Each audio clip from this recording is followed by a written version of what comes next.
It's a good old-fashioned backyard brawl, a feud that started way back in 1894. These Carolina fans are hungry for a win over the Wolfpack of NC State. And here comes NC State, led by Tom O'Brien, looking for their 6th win against Carolina. 5 in a row. Here comes North Carolina with Larry Fedora resurrecting the Tar Heel program and looking for his first win ever over State. Today, it's the Wolfpack of NC State and the Tar Heels of North Carolina. Week 9 in the Atlantic Coast Conference.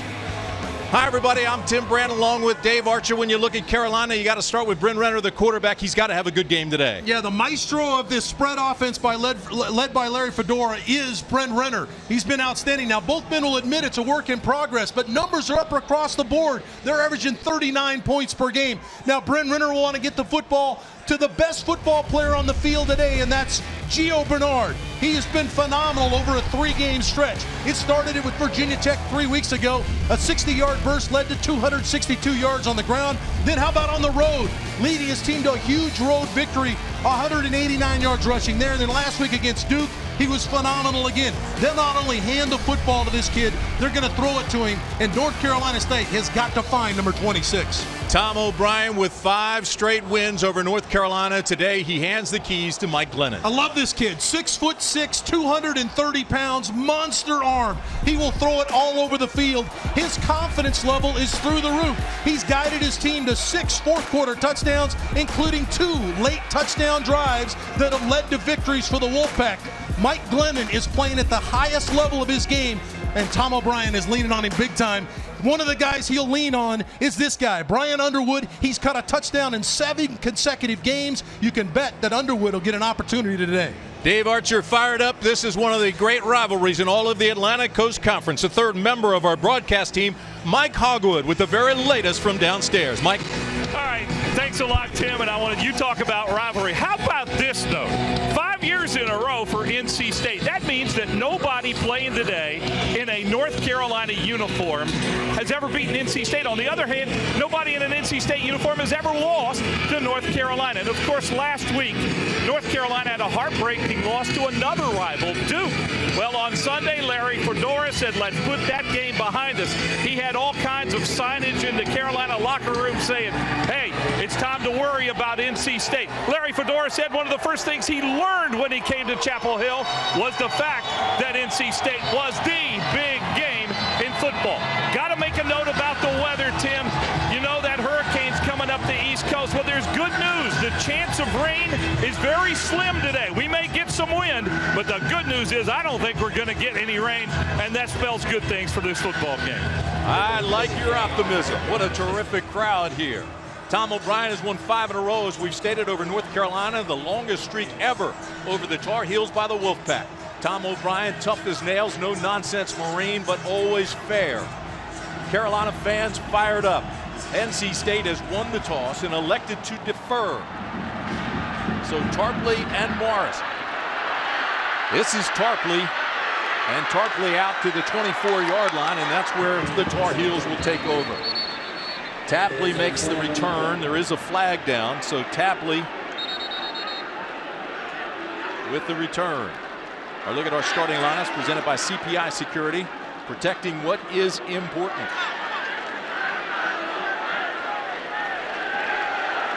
Offensive line for already a little Carolina. chippiness on the field, Tim, but you look at this offensive line. This kid right here, as good as there is in the country, Jonathan. On the receivers. That's a 10-yard penalty. First down. So it's holding on that kickoff. You saw the offensive line for North Carolina. The best player on that offensive line is Jonathan Cooper. Brennan Williams is out. Landon Turner moves in. There he is. There's your guy, Arch. Big, smart quarterback who threw for a school record 26 touchdowns last year, 17 this season. Throws the out pattern immediately, picks up positive yards, breaks away across the 25 to the 26-yard line. Big gain for North Carolina. So Ebron with the catch, and they move the chains. Defensively, NC State's defense is big up front, but they'll move, stem, stunt, and twist. And the linebackers are serviceable. Noel, Dowdy, and Lucas. In the secondary, David Amerson and Dante Johnson are the tallest corners in the country. Bishop and Wolf, the 2 safeties, are the leading tacklers. Renner going long. He's got a man wide open, complete. Carolina all the way down to the 30. And Highsmith with the catch, first down, and Carolina is in business. Now, an excellent job. They slip Marquise Williams in, the backup quarterback. He's going to take the snap, hand the football to Gio Bernard, and then he pitches it to Brent Renner, who's the starting quarterback, and he finds Highsmith deep on the post route on the gadget play. Renner gives it straight ahead. This is Bernard. Bernard with a big gainer down close to the first down stripe. Now, this is something that NC State's defense wanted to guard against, were the explosion plays, but right out of the box, North Carolina with a gadget play, and they got him in scoring position. Renner fakes it, carries it himself, and Renner is down to the 18-yard line, gain of 2. Earl Wolf comes up, Tim, the safety. Wolf has been phenomenal, had 17 tackles a week ago against Maryland. Big-time player will come up and hit you. Good up-tempo. State's defense is not allowed a touchdown on the first drive this year. Carolina threatening here. Second down, they need 8. Renner throws the out pattern. That's complete. This is Davis. Davis slides inside the 10 down to the 18-yard line. Sterling Lucas comes up to make the tackle. It's a gain of 10. Quinshot Davis, number 14 there, the freshman. He's a kid they've worked in the line. They thought they'd go slow with him, but he's been so good that he's inserted himself in the starting lineup by how well he's played. First down, Tar Heels. This is Bernard. Finds a crease. Touchdown, North Carolina. Giovanni Bernard, his 9th touchdown run of the year, an 8-yarder.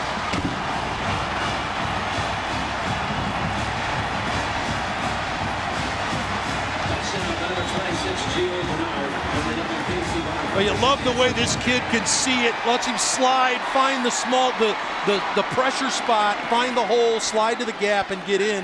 He just got great vision.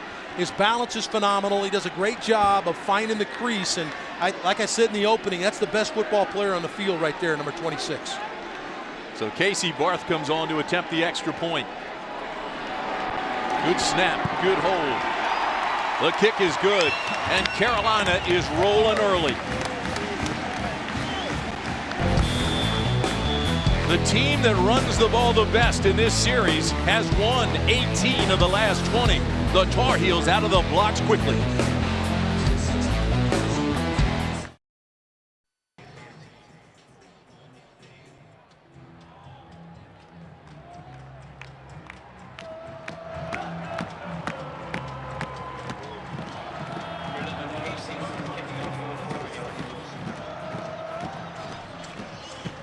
Well, it didn't take long. Renner was 3 for 3. The drive went 65 yards, and the Tar Heels lead 75 or 7-0. It was a 65-yard on his passes, 3 for 3. So here we go. Casey Barth set to kick off for the Tar Heels. And a good job on the gadget play. Marquise Williams in at quarterback, hands the ball to Giovanni Bernard, and knowing that the NC State defense is concentrating on trying to stop 26, to use him in that capacity to get the ball back to Renner really frees up Highsmith deep. So nice job of calling plays there by Blake Anderson. Tobias Palmer standing at his own 4. Barth with a line drive that'll take Palmer about a yard deep, bobbles it and takes off. Across the 15, he'll get to the 16, and that's it. Good coverage by the Tar Heels. Look at our starting lineups presented by CPI Security, protecting what's important. Mike Lennon, of course, is the quarterback. Tony Creasy gets the start. State's run game is ranked 92nd in the nation in yards per game. The offensive line is big. It averages 310 pounds. They'll try to get Creasy up behind that. We'll also see a heavy dose of Thornton, and James Washington is back at running back as well. First down, Wolfpack. Left side, Creasy, not much there. Met immediately. Carolina's defense is fun to watch. The Tar Heels run a 4-2-5 scheme defensively. It's athletic in the attack. Kevin Reddick is the captain, and he's usually in the middle of everything as you look at the linebackers. With Heffernan in the secondary, it'll be tested today, and Carolina's secondary is much improved. Trey Boston had 17 tackles against Duke. As Arch mentioned a few minutes ago, he's very active and stays very much in every play. Second down, they need 11. Here's the pass, complete to Palmer. Gets about a yard or two from the original line of scrimmage. Reddick is there, and he makes the tackle. This is an area where North Carolina State has struggled a little bit on offense, is converting on third down, only 39% on the year. And this is where they really lean on Mike Glennon's expertise and his experience to take care of the football deep in his own end. Tom O'Brien didn't want to be faced with a 3rd and long this early in the ball game. 3rd down and 8. And Zach Ebron, the big-time tight end, is checked in as a pass rusher at the top for North Carolina. Big-time athlete. They're thin on the defensive line. Glennon, backside pressure, throws over the middle. This is Palmer, and Palmer's not going to go much. He's hit almost immediately after a gain of 2. Now, we talked about Ebron checking in. This kid's a great tight end, but they put him in pass rush situations, blows through the chip block, and hurries the time clock for Mike Glennon with pressure. How about that? Ebron immediately checks in defensively and shows up. And he slipped out of the blocks and still almost got there and did cause the hurry. This is a shank. Carolina's going to get good field position, but it gets a NC State roll down inside the 35 at the 33. It's a 40-yard punt. But Carolina still has good field position to start its second drive. Larry Fedora could not have asked for a better start. Well, you talk about how quickly this team strikes. 25 of 51 scoring drives, less than 2 minutes. That's certainly what the last drive was. 141, helped by the huge play, the little reverse pass from Renner to Highsmith. And now they'll settle in their screen game. Giovanni Bernard. Let's look at that first drive. Real quickly, got the ball out in the flat. Big pickup there on first down. And then here's the gadget play. Renner finds Highsmith deep. Excellent throw and catch there. And it led to the touchdown by Giovanni Bernard. Here's Bernard, left side, tries to get around the corner, does.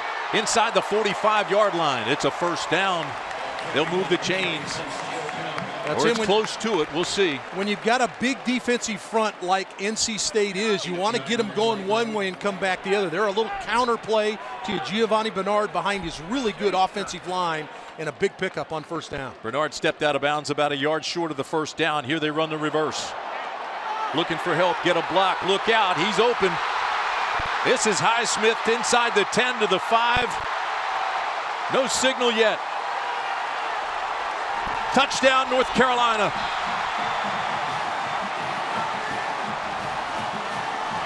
Eric Highsmith on the reverse. Well, watch the cut here as he cuts inside, and then the great speed by Highsmith. Talked about getting this defense go one way, come back the other way, just using the size of NC State against them because it's hard to get that big body going the other way. And you see Highsmith snake just inside the pylon for a touchdown. 45-yard touchdown run by Eric Highsmith. Going for 2, yes! Oh my, there is a flag down.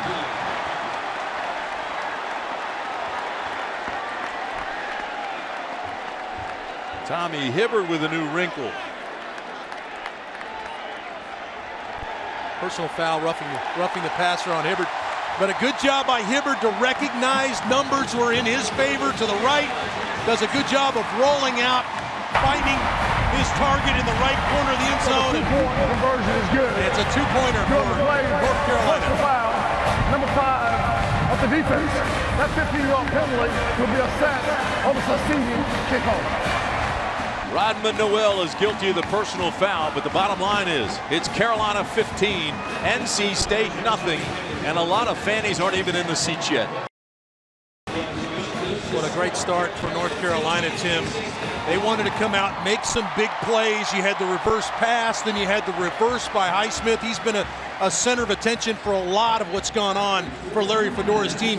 But if he was going to design a start in a game you've lost 5 straight, I don't think he could have orchestrated anything better for North Carolina. Larry Fedora led Southern Miss to the Conference USA Championship last year. He's always been the most successful guy when he spreads the field, goes on a rapid pace, no huddle. We've already seen that. And the Tar Heels are averaging 74 plays a game. Our 4 keys to the game, Arch. Well, explode, exploit, and explode. That means NC State needed to make some plays, but they needed to limit explosion plays. They have not done that. The reverse pass has touched them big time. For North Carolina, they wanted to make the Wolfpack run sideline to sideline, get the big people running. They've done that. So keys to the game, A+ for North Carolina so far here early in the game. Casey Barth comes on to kick it off. And right now, I think NC State is shell-shocked as you look at Tobias Palmer.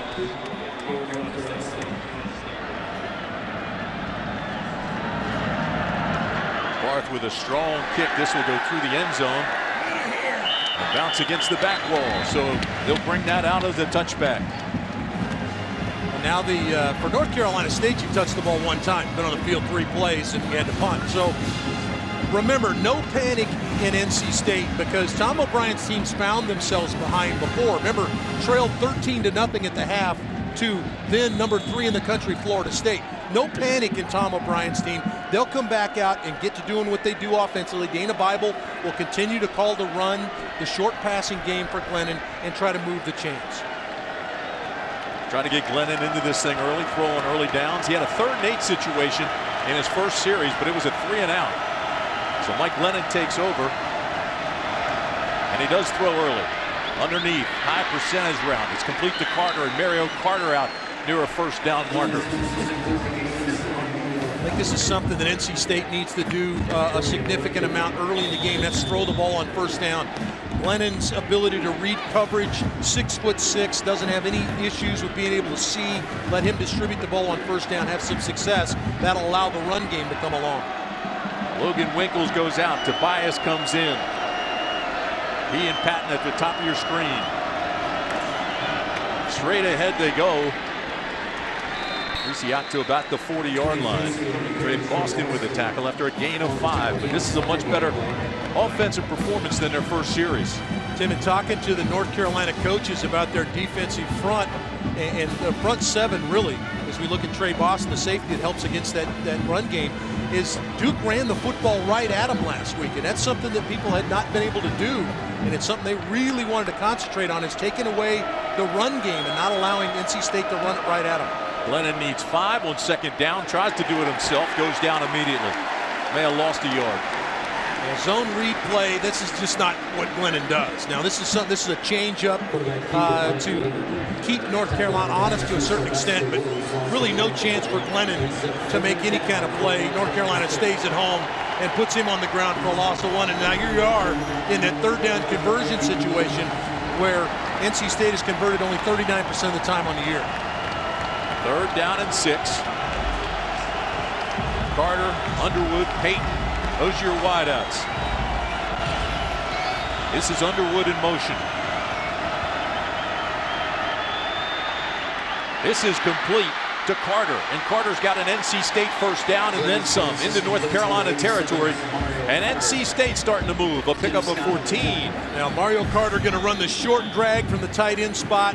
He's the outlet for Glennon as he looks down the field, drops it off to his big tight end. Then a good job of getting north and south to pick up the 1st down. This is an excellent answer drive by North Carolina State here, moving the chains, keeping their offense on the field. Breaks 1, skips his way to the 45-yard line. Gain of 2 for Tony Creasy.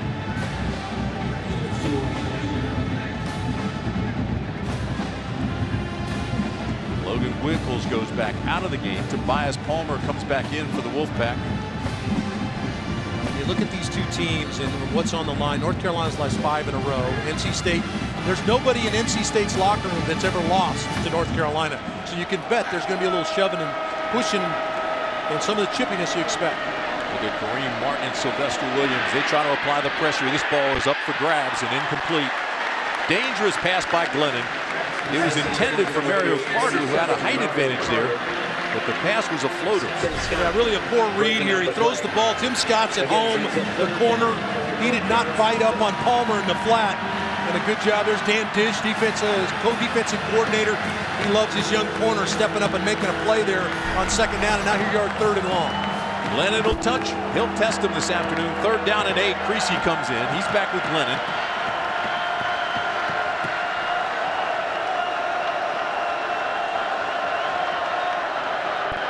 With time, the out pattern. It's complete, and it'll be another 1st down for the Wolfpack. Brian Underwood goes out of bounds at about the 34-yard line. Mark it at the 33. Good read. Terry Schenkel, the corner, number 24, just playing soft and way off to the inside. Glennon sees that, throws the out route to Underwood. Just an easy throw and catch for a receiver quarterback there, and extends the drive. Gain of 12. Underwood goes out of the ball game. 1st down, NC State. A lot of movement, and North Carolina says the Wolfpack moved. They did. Offense, number 74. It's a 5-yard penalty. NC State, when you look at their numbers, Tim, pre-snap, they had 51 penalties on the year, 27 pre-snap, now go 52 penalties and 27 pre-snap penalties, or 28 pre-snap penalties on offense now. And those are mental errors that just drive you crazy as a head football coach. That's just a focus, lack of focus up front. It'll drive Tom O'Brien nuts. When Tyson Chandler at 6'6", 340 moves, you're not going to miss that. Makes it 1st and 15. Winkles in motion. Lennon with time, throws underneath again. They found something to go to there, and this is Payton with the catch. Nice pickup on the corner blitz. Here comes Price on the corner blitz. Good job of presenting. Again, a check down type throw. Glennon surveying downfield and finding that underneath area against the zone open. That was a zone blitz corner fire from Tim Scott. So they get 6 of them back. It'll bring up 2nd down and 9. 9th play of the drive coming up. Creasy back in as the lone setback. And timeout, NC State. So with 6:42 remaining in the 1st quarter, Wolfpack wants a breather and regroup. Carolina so far, 15-0.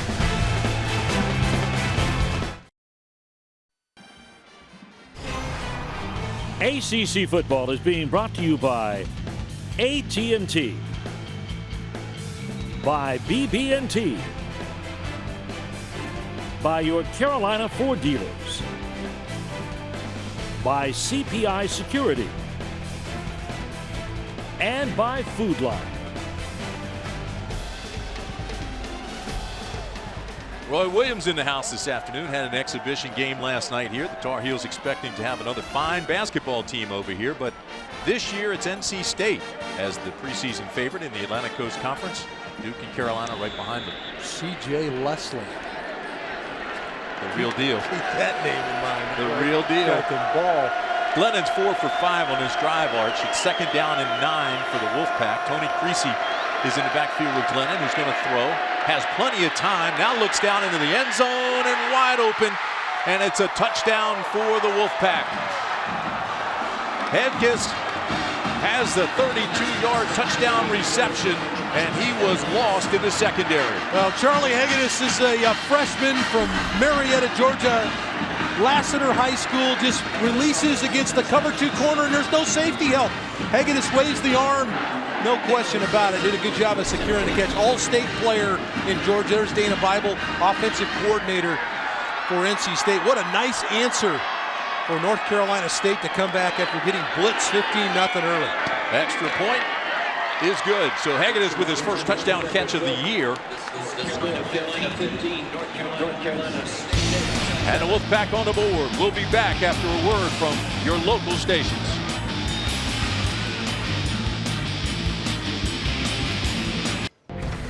Time for a Hyundai update. Tom Wormy, Tommy Bowden in the studio. Thursday, Clemson at Wake Forest, and Sammy Watkins getting into the act, 61 yards for the TD. His upper body strength's one of the things that makes him such a great player. Covered well, but again, broke the tackle. 202 yards receiving to set a school record, 42-13 Clemson to 7-1. Let's go back to Tim.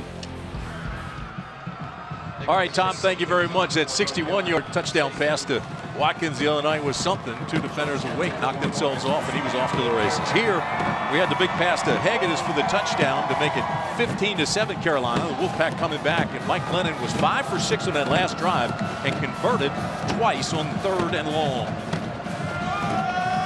Tapley and Morris are deep for Carolina. This will be Sean Tapley. Gets a block and turns it out and is drilled at the 16-yard line. Tim, let's take a look at this touchdown now. As we look at it, Quentin Payton right here is going to influence the safety. He's going to get right in here, occupy the safety. Hegedus is going to get in behind Jabari Price at the top. Watch the safety look inside to Payton. He's supposed to be deep half. He doesn't take care of business. And Hegedus slips in behind for his first career touchdown as a member of the Wolfpack. And it gets NC State back in this ball game. NC State was on the verge of being blown out the way this thing started. Up-tempo, quick pace offense by the Tar Heels. Here the little swing pass. There's room outside. This is Bernard. Bernard chased down by Sterling Lucas. 8 of 5. Boy, the versatility of Giovanni Bernard is mind-boggling. This kid is as good a receiver as they have. Obviously the best runner. Tough as nails. Had a terrible knee injury his freshman year, was redshirted. Kid's a heck of a player. 2nd down and 5. Renner rolls right, has the completion near the first down marker. This is McNeil. McNeil steps out of bounds. David Anderson knocks him out. Let's go downstairs to Mike Hogwood. Well, Tim, North Carolina warmed up today in white helmets with the North Carolina logo. They went to the locker room and changed. They've never worn anything like this. This was Larry Fedora's idea. I told you before the game, Fedora knows this is a big game. Getting these guys to wear these helmets is just another sign of it. And by the way, the players love them. There's no question. They came out fired up tempo with 15 straight points. This is Bernard, and Bernard is all the way across the 40 to the 42-yard line before he's finally knocked out of bounds by Bishop. It's just a brutal matchup, Tim. Bernard's going to slip out in the left flat. He's just a check down, but Brandon Pittman, the linebacker, 39, just does not have the speed, and he's one of the faster linebackers for NC State. He just cannot stay with Giovanni Bernard. First down, this is Bernard. This time they get him. That's a loss of 1. Arch, these aren't the same linebackers we've seen in the past, though, with Terrell Manning jumped to the NFL, DJ Green suspended, Cole and Irving gone. Yeah, they've taken a hit at linebacker. They've got some guys that can run and are serviceable, but nowhere near the level of play that you saw by the guys you just mentioned. Bernard gets a breather. Blue comes in. A.J. Blue, they call him Juice. This is complete to the right side, skips away. Look out, Davis has a first down for the Tar Heels. That's a pickup of 13. I talked about this kid here, Winshaw Davis. He's a guy that they wanted to kind of work in, get his feet wet, but because he's such a good player and has responded, at 6'4", 190 pounds, they've had to plug him in. He's a starter. They couldn't keep him out of the game. He's just responded so well as a young kid. Morris and Blue both in the ball game now for Carolina. The Tar Heels trying to really wear out this big defensive line of NC State. They've been going sideline to sideline here early. Here's a little flip back. And Renner throws complete. Has another big gain inside the 40. This is Morris with the catch. Gain of 6. What a great decision by Brent Renner right there. They had the little throwback special trying to get the safeties and linebackers to bite off on play action. Then they have Ebron releasing Eric Ebron down through the middle. He didn't have him, so he checked it down to the back. Good decision. Look out. This is Morris. Tiptoes his way across the 35 down to the 32-yard line. A gain of 7. They're picking him up in chunks. Another one of the talented freshmen that North Carolina is going to be excited to see for the next couple of years. Romar Morris. He's a nice fill-in for Giovanni Bernard. 5'10", 180-pounder out of Salisbury, North Carolina. Here's a little floater back outside, and it's incomplete. Intended for Ebron. Yeah, so often when you're rolling to your left, Tim, and trying to throw and get the shoulders square, the ball's going to sail the direction you're running, and that time he was not able to pull it in on Ebron. Ebron running the deep corner was open. Renner's first incompletion of the game. He's 8 for 9. Look at this. NC State allowing a lot of points early in the first quarter. The rest of the game, 83 points combined. Renner with plenty of time, checks down, throws it underneath. Bernard inside the 30. Gio took a big hit at the end of that play. Looked like McGill T.Y. McGill folded in late and really put a shot on Giovanni Bernard, who's down now on the play. Giovanni Bernard, his brother was an all-conference running back at Oregon State. With Giovanni, he ran all over Virginia Tech, Miami, and Duke. Going to run the little angle route to the inside. Now watch the hit late here on Bernard as he's going to the ground. Big lick right there, and it was Pittman, the linebacker. I thought it was McGill, but it's Pittman, the linebacker. Really puts a big shot on Giovanni Bernard. No flags. It was a clean hit. He was still up off the ground. Just big lick right there. North Carolina's first third down play of the afternoon.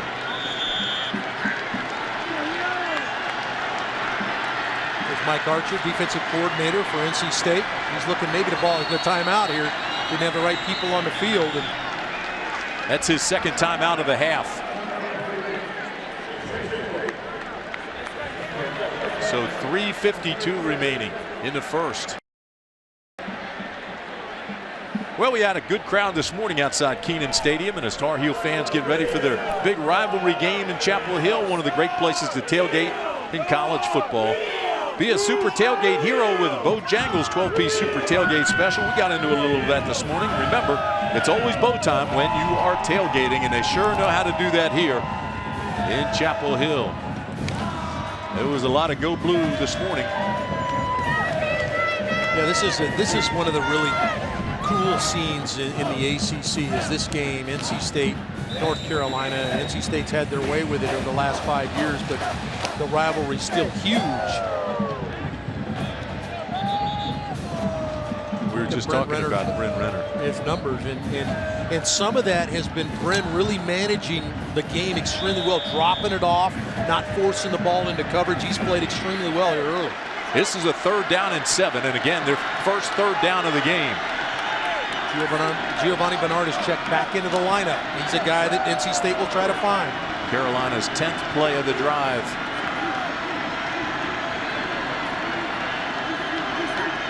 Renner, backside pressure, throws into the corner. Incomplete.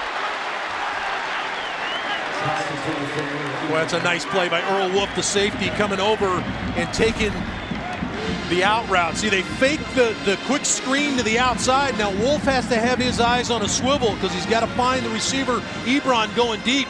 And Wolf does an outstanding job at getting there. When you start talking about safety play, Earl Wolf is as good as there is. This will be a 45-yard attempt by Casey Barth.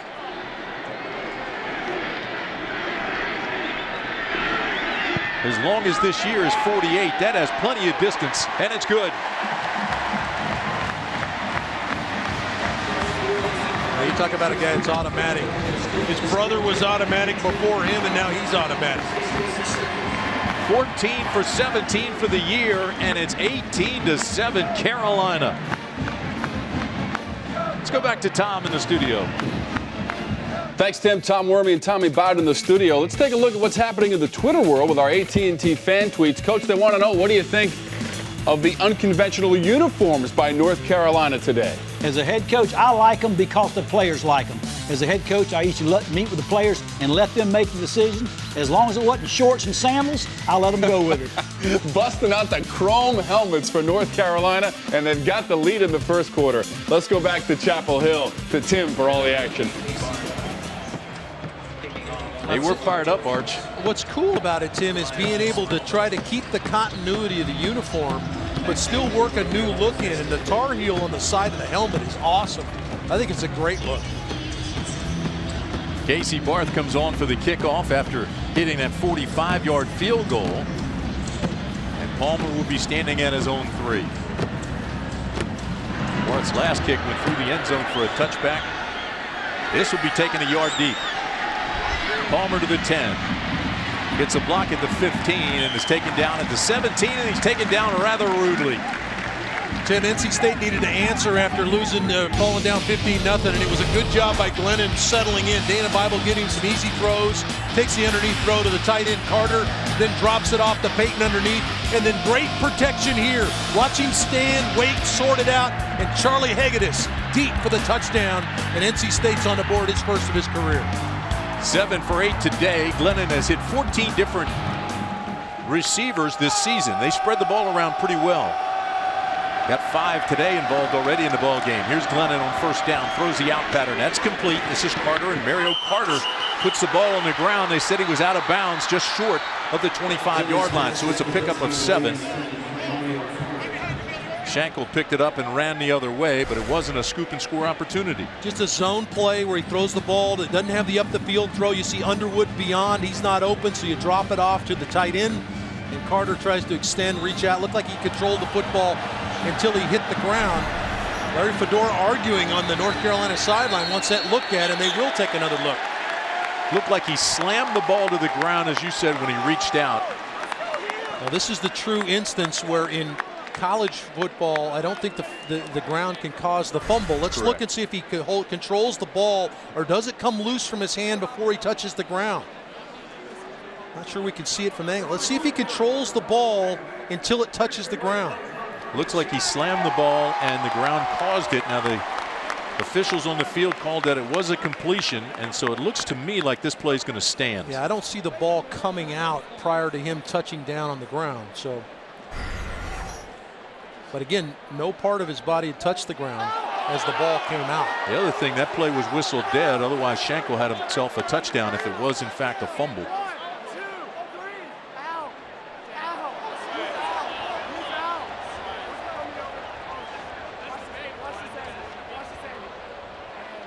How about this performance by Carolina, 18-7 in the first quarter.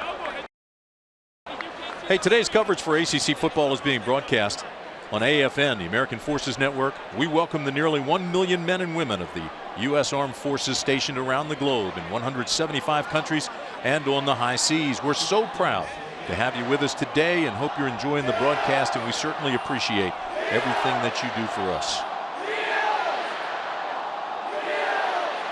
This is taking a little bit longer than I thought. No part of the body is on the ground as he slams the football to the ground and comes out. But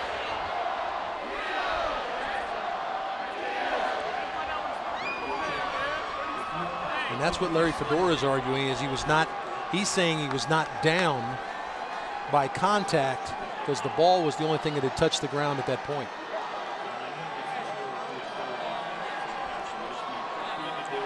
Tom O'Brien in his 6th year at NC State, won 17 games the last 2 years, 2 bowl games, the Belk Bowl and the Champs Sports Bowl.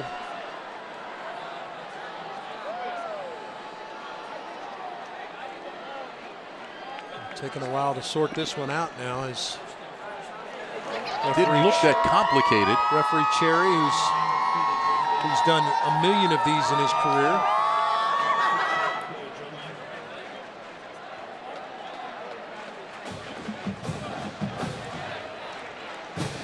120 years of football, and only one NC State team has posted a double-digit win total in a year. That was Phillip Rivers when he led the pack to 11 wins back in 2002. Here's another look. There's no question, nothing. See, his hand is on the ground on the left. There's no elbow on the ground.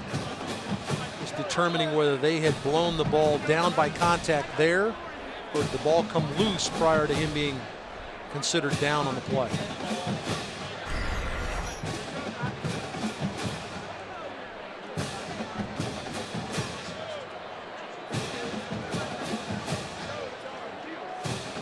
You look at the way North Carolina State is taking care of the football. You see in the wins, obviously, dramatic difference, and this would probably be reflected in any team. You turn it over, you're going to lose, and it's been dramatic. You turn it over 10 times, you're going to lose twice. That's the way it's worked out for NC State this year. I can't figure out what's taken so long on this. Find out what yardage. Here's the call. After further review, there was a fumble and immediate recovery by North Carolina. The ball replaced at the 25-yard line. Please set the game clock to 3-3-0. Thank you. So you heard Ron Cherry. It is a fumble. The ball was blown dead at that point. It'll be Carolina football. First fumble in the last 6 games by NC State against North Carolina. Well, Coach Fedora was immediate. He got on the side judge or the field judge here at the bottom and immediately talked to him about how that was a fumble that needs to be reviewed, and it wasn't long before the booth called down and said, hey, we need to take another look at that. So very excited about that. Obviously Tom's team now, Tom O'Brien's team, sudden change situation now for Mike Archer's defense. Tom O'Brien not happy about the call. Carolina fans ecstatic. Giovanni Bernard, who was shaken up, is back in the ball game. A lot of teams, a lot of offensive coordinators, Blake Anderson, they like to strike right out of a timeout like this, or a turnover will take a shot. Tom O'Brien still talking to the officials over on the sideline, and now he goes back off the field. Ron Cherry blows the whistle, and here we go. Ebron and Tab both in the ball game. 4 wideouts. North Carolina shown in blitz right here. North Carolina State. Renner looks to the sideline, switches Bernard to the right side. They run the option, and Renner spins his way across the 25 to the 24. Not much there. They'll give him a gain of 2 close to the 23-yard line.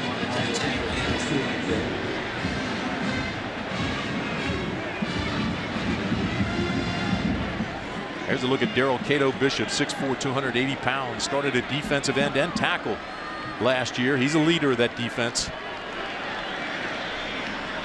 Renner throws over the middle. It's complete. Down inside the 10. Incomplete. Incomplete. He lost the handle, and it was knocked away at the last second.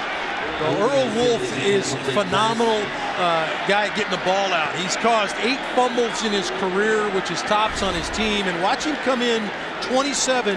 This is going to be a completion to Ebron. Watch him come in and strip it out, knock it out, and almost ended up with the football himself. But he was there at the collision point to help make sure that Ebron did not catch that football. He heard Ebron coming. Looked like he had it in his hands, and as he brought it down, he knew Wolf was right there. 3rd down and 8. With time again, over the middle, same play. Good catch by Ebron this time, and he's down inside the 10 to the 6. Eric Ebron again. Yeah, talking to North Carolina's coaches, they wanted to get Ebron isolated on linebackers to the inside. They got him locked on Dowdy that time, and it's a tough matchup for a safety, let alone a linebacker. Pick up 16, and it's go. All go for Carolina. Bernard bangs his way up inside. Inside the 5. It's a pickup of 5. This is something you won't see from North Carolina very often. They're huddling. They're going to huddle down here at the 2-yard line, make sure they get the right play in, take care of the football. They want to change personnel. They're going to go get big people here and go to a little bit more of a bigger package to try to get Giovanni Bernard in the end zone. Defending the red zone, presented by CPI Security. You see what NC State has done with their backs to the wall, trying to bow their back here. Bernard, right side. Not going to get there. Teal, McGill, and Dowdy all in there to stop him, but he's down to the 1. Yet another broken line play. They want to show movement one way, counter back the other. You see the big-time block by Jonathan Cooper, big-time right guard, left guard, but that cannot clear enough room as they fold in and stop Giovanni Bernard. Now 3rd and goal. Brandon Bishop was the last to turn him away as Bernard kept churning to get inside that 1. 3rd down and 1. Did he get there? Touchdown Tar Heels. Giovanni Bernard again.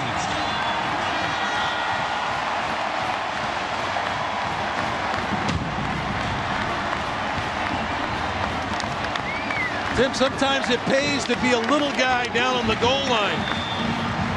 You hear, get your big people in and we'll push it in the end zone. But here Gio, because he's small, watch him knife underneath and get underneath NC State's players and pump it in the end zone. Got an NC State Wolfpacker down on the ground at the 10.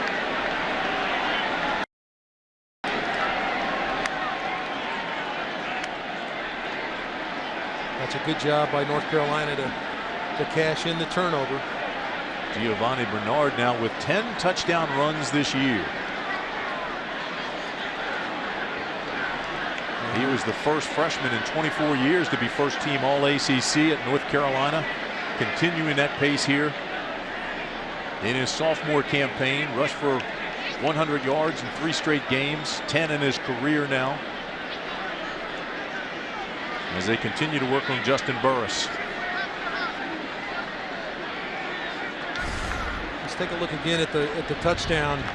Watch Gio get the shoulder pads down. He stumbled just a little bit, but the leg drive pushes him just across the stripe for the touchdown. And again, when you get an opportunity, a short field opportunity, you got to cash those in, and North Carolina did that. Gio now 7 carries, 33 yards, and 2 touchdowns, plus 3 receptions, 24 yards. It's been a big part of what North Carolina's been so far. So Burris goes out, Amerson comes back in along with Dante Johnson. Those are your corners here on this extra point attempt by Casey Barth.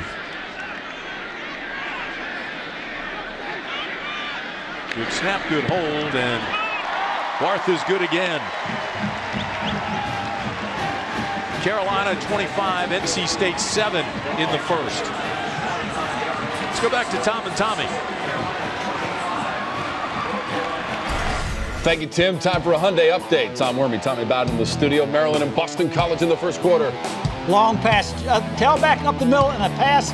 Great pass by Chase Reddick to touchdown Boston College. David Dudek makes the catch, 20 yards on the play. BC up 7-0.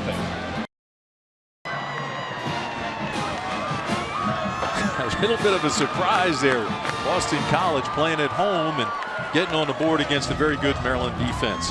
Tim, let's take a look at what Gio, what makes him the player he is, and his vision. Part of it, that comes with patience, but watch him wait, find the crease, and then take off. Then how about his balance? His ability to find the crease, stay shoulders square, and hit it. And then here's the part that everybody's seen that has had a chance to watch him. It's his acceleration. Once he sees the gap, you can kiss it goodbye, because he's going to be by you and down the sideline. He's got all the attributes of a great running back, and we've seen him on display today. Off to a terrific start here this afternoon. This will go out through the end zone and a touchback, and that's where North Carolina State will start its offense. So Mike Glennon comes back on. As you look at Giovanni Bernard, what a year he's having, what a career he's having at NC State. Well, he's missed 2 games this year. Missed 2 games this year with some injuries. Was banged up a little bit in their first game against Elon. In a game he had a great game in. Punt return touchdown, long touchdown run. But he still leads the ACC in rushing.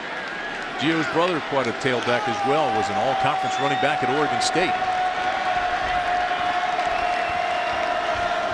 Glennon to throw on first down. And it's dropped. Pass was thrown to Underwood, and Brian Underwood flat out dropped it. Boy, what a good job. Again, protection up front for Glennon. And then his ability to see. At 6'6", he waits. Underwood running the deep end route. He controls the linebackers with his eyes and then shoots it right in the gap. And boy, that's a pass that Brian Underwood has got to catch for his quarterback. Tom O'Brien and the Wolfpack a little shaky here early on. Yeah, but no panic in Tom O'Brien, and his quarterback reflects his demeanor. They never panic. They just continue to come after you. Second down. Big gainer by Creasy, and Creasy has a first down for the Wolfpack. Sam Smiley made the tackle. Smiley didn't start today. He's got a turf toe problem. Rankin started, but Smiley in on the play. And I think Dana Bible's willingness to throw the ball on first down is allowing them to run it on second down. They're having success with running the football on second down. Glennon with time again goes, and again it's dropped. And again it's Underwood. Now this is where, watch Glennon now come up and talk to him. Glennon's going to come up and talk to him. Little conversation with he and his receiver, but all that is he's turning to look to run. It's better to catch the football and fall down for a 20-yard completion than catch it and run another 5. So Glennon reminded him, hey, just squeeze the football.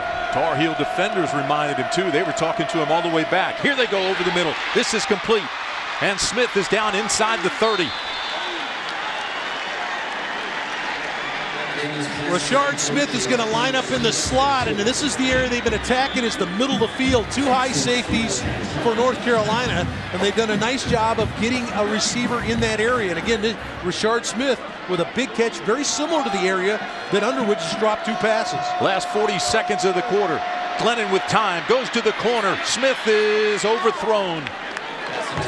Just a throwaway there. Again, a good protection up front for Glennon to really go through his read here and actually got to his fourth receiver and threw the football away. So that NC State offensive line doing a heck of a job up front. Let's go down to Mike Hogwood. Guys, we're talking about Tom O'Brien's cool. How about Mike Glennon? This guy's a veteran. Remember what he did against Florida State. He has not lost his cool in this game. He's really showing a lot of leadership. Glennon again with plenty of time, throws back into that corner and has it complete. Tobias Palmer. There is a flag. Touchdown NC State. We'll wait to see if it's offense or defense. It looks like it was between the defender and the receiver bumping and grinding in the last 10 yards. I think this is an offensive pass interference or a hold here by the defender. Looked like Gene Robinson.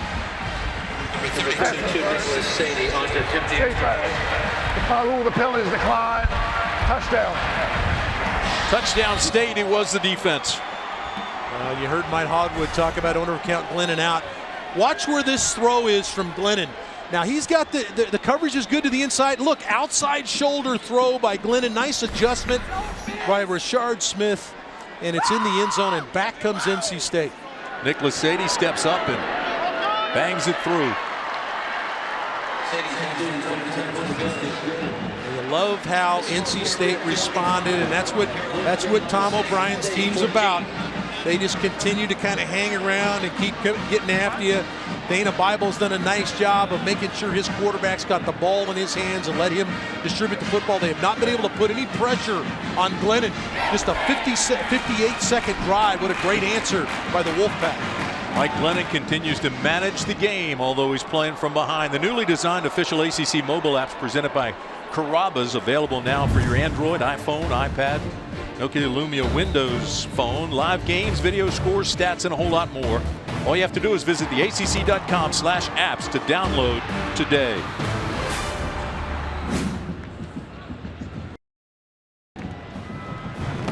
Very, very impressive the way Mike Glennon orchestrated that very quick drive and the touchdown. Had a couple of drops, still came back, as you said, encouraged everybody and stayed right with them. And you credit Rashard Smith for coming in. He'd been sitting on the bench. Underwood drops a couple passes. Rashard Smith comes right in. They plug him in the slot. He makes back-to-back plays for Glennon, and the ball's in the end zone.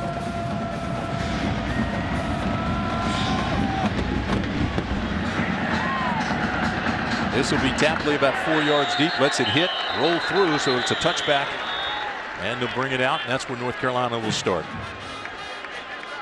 Well, we've talked a lot today about Gio Bernard. We've talked about Tony Creasy, but when you look at the leaders, there he is right on top. Giovanni Bernard having one heck of a year. Yeah, and averaging 194 in his last three. Tough break for Chris Thompson. He is having a great year for Florida State. Tore his knee up last week in the game, and just feel terrible for him. Obviously had the injury a year ago with the back. He was having a phenomenal. I had to talk to the NC State coaches talking about Chris Thompson. They said what a phenomenal player he is. But Gio leading the pack, running the football in the ACC. Bernard, Ellington, Thompson, Andre Williams also up there. Left side goes A.J. Blue. Blue on the carry. Knocked out of bounds by Dowdy.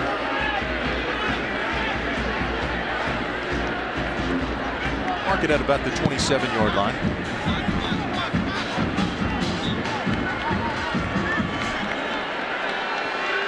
Second down and 8. Little swing pass to Bernard is incomplete. Yeah, and that one's on Renner because he let his feet go dead. He got back there, got flat-footed, and you got to keep your feet alive to be able to pop the ball out there. The flat-footed ball sunk on him, and he didn't get it to Bernard. Now here's the guy right here. This is Eric Ebron, and he is the matchup problem for NC State. Third down, they need 7. Renner with time, throws underneath. This is Bernard. He'll be short of the first down, and that should be the last play of the quarter as the last 3 seconds tick off. Well, what a great tackle by Pittman right there to force a fourth down situation. Excellent job by NC State. This has been an NC State defense who's pushed around a little bit. They've answered the bell. We got a battle in Chapel Hill.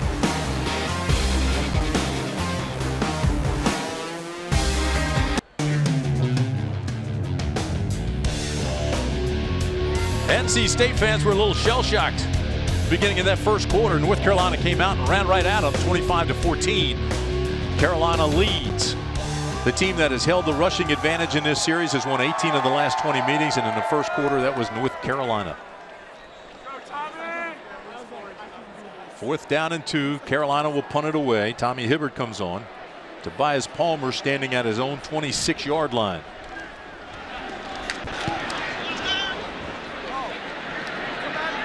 And it'll be fair caught. 40-yard punt, no return, and that's where the Wolfpack will take over. Fans, check out the ACC road trip driven by Chevy with Tommy Kane and the crew. The Ultimate Road Trip Sweepstakes continues with a chance to win a trip to the ACC Football Championship game in Charlotte on December 1st. To enter, log on to the acc.com/roadtrip or visit on Facebook. Yeah, Tommy was at Duke last week, went over to Cameron for a little while, and then he went and watched one of the great games we've seen all year long. Duke's come from behind win against North Carolina a week ago. Glennon with time throws underneath to Thornton and another drop. So Glennon has 3 drops here in the last 5 passes. Yeah, that time Thornton is just a check down, and Glennon does such a good job of seeing what's going on down the field and then be willing to take the underneath throw. He's willing to take the short throw, try to move the chains. Love the way he surveys the field. Thornton stays in the game. Glennon again to throw. Throws over the middle. Here he is. He's got to complete the Thornton, and he's up close to a first down, depending on the mark. It's a gain close to 10 yards. Our first quarter stats brought to you by Food Lion. The big stats, that first one, 27 plays against just 19 for State. Well, how about right here? North Carolina has been living in NC State territory. 16 plays in North Carolina State territory. This is Thornton, bangs his way out for another pretty good gain on first down. Pick up a 4. Boy, North Carolina State is really humming on offense, and credit Dana Bible the way he's calling the play, throwing the ball on first down, mixing some run in on second down. I think it's really helped keep North Carolina off balance. NC State had scored only 37 points combined in their last 2 games. They had 14 here in the first period. Glennon skates, again throws, and again it's dropped. That's 4 drop passes now in just over a quarter of football. And these are drops where you've got receivers running all alone, wide open. Let's go down to Mike Hogwood. Arch, there's been a little bit of an illness running through this North Carolina team this week, including their senior captain on defense, Kevin Reddick. They got a call Thursday about midnight that he was sick. They were really worried about it, but he took a lot of fluids yesterday and is out here gutting it out today and playing well. NC State's got a little sickness right now with the drops. This ball incomplete. Lucky it wasn't picked off. Yeah, Terry Schenkel comes on the corner fire and elevates and bats the ball down. This is a check down by Glennon. Good play by Schenkel to get NC State off the field. So a nice job by North Carolina's defense. We talked about NC State on third down in their defense. Here North Carolina rises up and gets the Wolfpack offense off the field. Second big play by Schenkel in this game already. He had that hamstring and missed some time, but he's had a knockdown and a really good coverage in a hurry. And that's where Carolina will take it over just inside the 21-yard line. It's a 37-yard punt. 25-14 Carolina.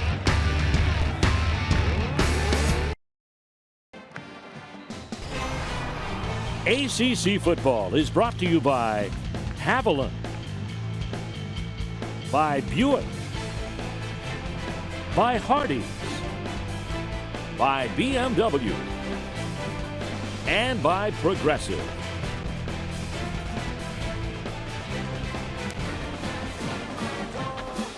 Well, it's just about that time of year. That pumpkin looks like some of the faces on the fans when they saw how fast North Carolina scored in this ball game. You and Hogwood did an excellent job on that, by the way. It was a good Took us all job. night. Yeah. 13:49 to play in the first half. Carolina got out to the quick lead. NC State coming back. This is Bernard around the corner and a flag flies. And it was thrown in the backfield. That doesn't make Renner happy. He goes over to Don Cherry and starts letting him know about it. Ron Cherry threw the flag, and it's going to be against the Tar Heels. Holding, number 78, offense. That's a 10-yard penalty. We'll replay the down. That's Landon Turner. You know, Eric Ebron, we talked about the difference he can make, and obviously an outstanding receiver at the tight end spot. But how about this? Playing both sides of the football. Got pressure early, but they said, wait a minute, we got to double team this guy. We'll get him knocked. We'll knock him out of here. You're on the wrong side of the ball there, youngster. But how about versatility of this guy playing both ways today, rushing the passer, and has been a big part of what they do, throw the football. Outstanding player. First down and 20 now for the Tar Heels. This is Bernard, and Bernard has nowhere to run. A nice play by T.Y. McGill to get in there. They talk about the size, these big guys up front, 290-pound, number 75, T.Y. McGill. Just defeats the block, gets in on Giovanni Bernard's back early, kind of disrupts the play, and they stop it for a negative gain. Brings up second down and 19, and they drop on North Carolina's side of the ball. Ebron had it hit his chest plate and bounce away. They're trying to set up a jailbreak screen for the big tight end and release the offensive line down the field. All Ebron had to do was catch it, and he had a bit of a punt return set up for himself, but did not squeeze it. NC State leads the ACC in sacks with 22. They have 9 interceptions on the year. They have none here today. Second, or 2 for 4 on third down conversions is Carolina, and they've got a big one here. 3rd and 19. A flag down. We'll see what this is.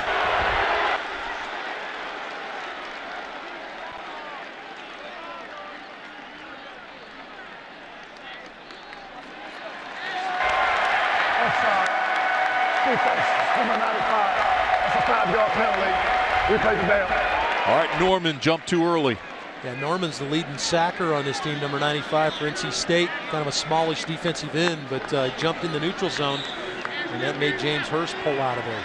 So this is an NC State defense that's excellent on third down. Only 28% are people converting on third down against this Wolfpack defense. Well, they haven't made Renner uncomfortable yet. He seems to be really in the flow. Here he throws again the flanker screen. This is complete out across the 20, and Tapley goes all the way out to the 21-yard line, but good pursuit by NC State after a gain of 4. Brandon Bishop got there to take him down. Now throwing the screen again. Just a quick throw to the outside, trying to catch a block and then crease somebody, but a good job. Look how NC State leveraged the ball there. Inside and outside, Bishop makes the tackle, but a number of the Wolfpack around the football. So Tommy Hibbert comes on to punt it away. Shad Smith is deep for State.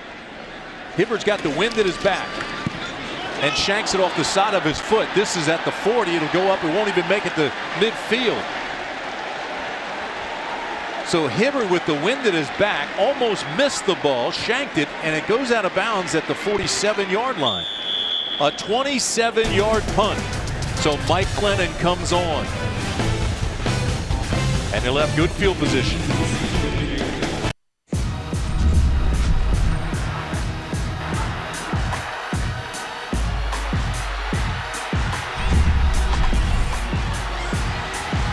North Carolina scored 15 points in the first 4 minutes of this ball game. Since then, North Carolina State has come roaring back. As a matter of fact, they've scored 14 straight now, and it's 25-21 with 11:35 to play in the second quarter. Good old-fashioned shootout down here between the pines of Kenan Stadium. They got a dangerous returner now. Tapley taking one back this year already, 94 yards for a touchdown. The wind into the kicker here. This one's returnable, but he lets it go, and it bounces through the end zone for another touchback. Wasn't that deep, but it had some height on it. Take a look at our Haviland defensive shield. NC State's defense in the first half. Third down conversions. Yeah, for the season, that's an unbelievable number, 16%. Now, North Carolina's been a little bit more successful, 40% so far today, but this is an NC State team that overall only given up 28% on third down for the whole year. Marquise Williams comes in at quarterback now for the Tar Heels. Yeah, Renner out here.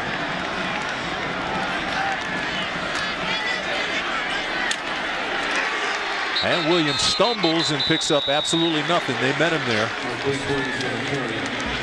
Nobody was fooled. That's a nice adjustment by NC State to realize who was in at quarterback, knowing that Marquise does not throw the ball very often. But just a change up, just something to give NC State something to think about. Giovanni Bernard comes back in. Renner now at quarterback. Renner throws the out pattern. This is complete. Out to close to the 30. Pickup of 5. That's a good tackle by Dowdy outside the linebacker. Again, one-on-one. If Davis is able to get clean there, that's going to be a first down. So now you force it into the strength of this NC State defense. That's their third down defense. This is an up-tempo attack. Took NC State by surprise early on. Renner, backside pressure, steps up, throws over the middle, has a man. This is Ebron, and Ebron's all the way down to the 33-yard line. Brandon Bishop made the stop, but he's also the guy who was beaten a 37-yard pickup. When you talk about pressure in the passer, let's see if he can climb in the pocket. Watch him climb up in the pocket gives him a little bit more time to find Ebron right down the pipe. This is Bernard for a couple. That's a good job by that interior part of North Carolina's offensive line to provide a place for Renner to slide, giving that little extra time to find Ebron, who was run the deep route down the middle. Eric Ebron having a whale of a game this afternoon. He's got 3 catches. He's already played on defense, got a quarterback hurry. 2nd down and 7 for Renner. Safety's creeping up. Here they come. And showing blitz, and the left side of the line jumped. It looked like Jonathan Cooper. 64 offense. It's a 5-yard penalty. Still 2nd down. Cooper may be the best left guard in the country. Yeah, and I don't think there's any question about it, and it's something you don't see very often. But again, North Carolina State creeping up, showing blitz. Cooper knew he had to take care of that A-gap, just moved a little bit early. Here's a little swing pass to Gio Bernard. Bernard inside the 30, tattooed once he gets down to the 27 by Brandon Bishop. Good block on the outside. Talk about Ebron and catching the football. Big number 85 provided a block there for Giovanni Bernard to get up the field and make this a 3rd and medium situation. Gain of 7 makes it 3rd down and 5. Now here's Ebron right here. He's the guy that North Carolina State has not been able to cover today. Throw the little swinger out to Bernard, and there's not much there. Good coverage by NC State. Absolutely nothing. That was Highsmith. Let's go down to Mike. Guys, we're talking about Eric Ebron. This is a guy, because of some team rules, had to miss the bowl game last year. It was a real wake-up call. You talk to all the coaches, they say he has totally matured since then, has really changed everything, the way he looks at school, the way he looks at football, and what a difference it has made in his game. This is Casey Barth on to attempt a 46-yard field goal. His longest is 48, and this is no good. He was right about at his limit, had to force it, and pulled it left. 8:33 remaining in the half. Mike Glennon coming back after the break. NC State is on a roll.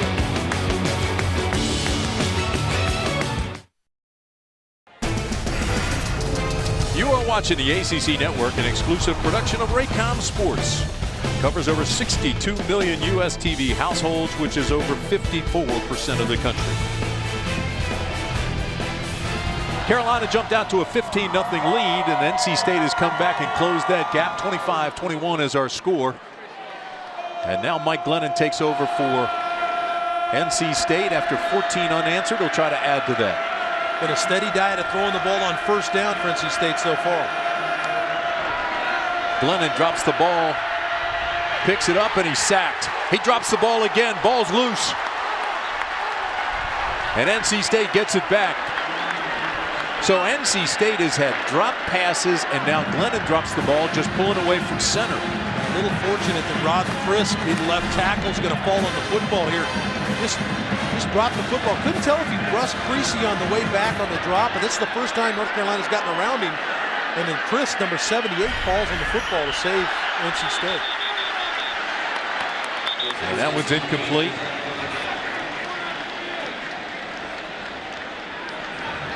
And there is a flag. Number 88, that's a 5-yard penalty. So this is against Peyton. And no play. They'll move him back, and it'll make 2nd and 24 for the Wolfpack. Chris, the guy that fell on the football, false start on him this time, so that moves it back another 5. And North Carolina has countered. They've got 6 defensive backs on the field, just 3 down line left. Payton goes all the way to the top of the screen.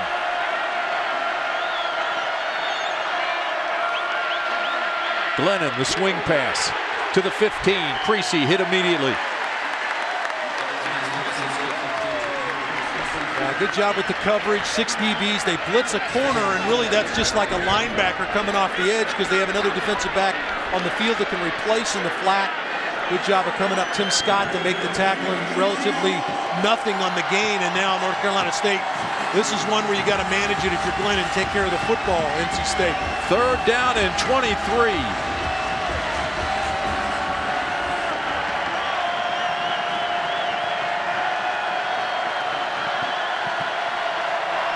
Glennon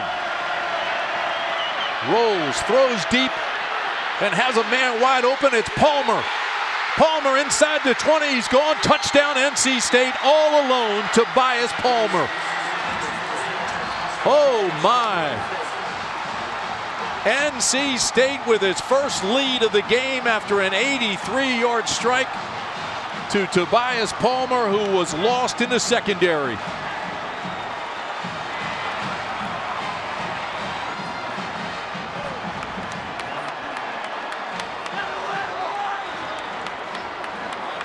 And the band plays on.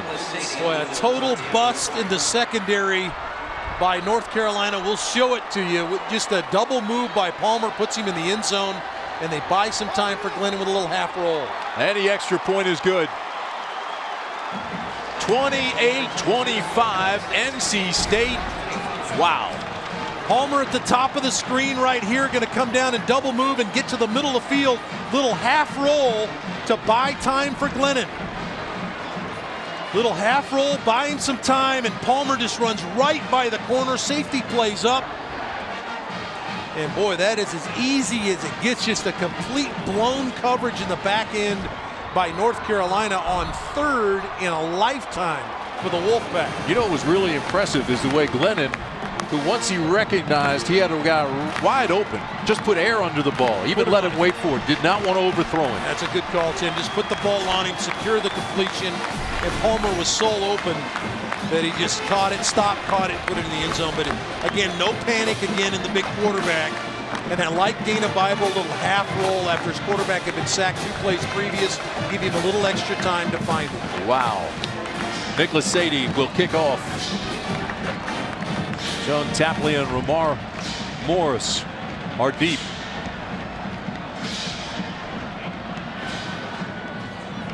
Sadie almost into the stands. Listen to Gary Hahn, who calls the NC State Wolfpack Network.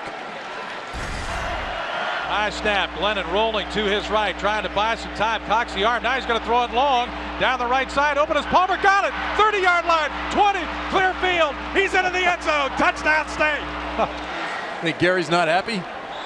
Well, he was as surprised as we were that Palmer had gotten behind. I'm sure as surprised as Larry Fedora was that his defense could allow a defender or a receiver to get behind the secondary on a 3rd and a long situation. See how Carolina responds. Renner complete, 1st down. Davis picks up 13. We talked to Blake Anderson, the offensive coordinator for North Carolina. He said they weren't going to work outside the numbers very much because they liked how well North Carolina played at corner, but they're playing soft enough where there's some room out there. Bernard slips, loses yardage. Closed captioning for ACC football is brought to you by Bojangles' famous chicken and biscuits. It's bow time.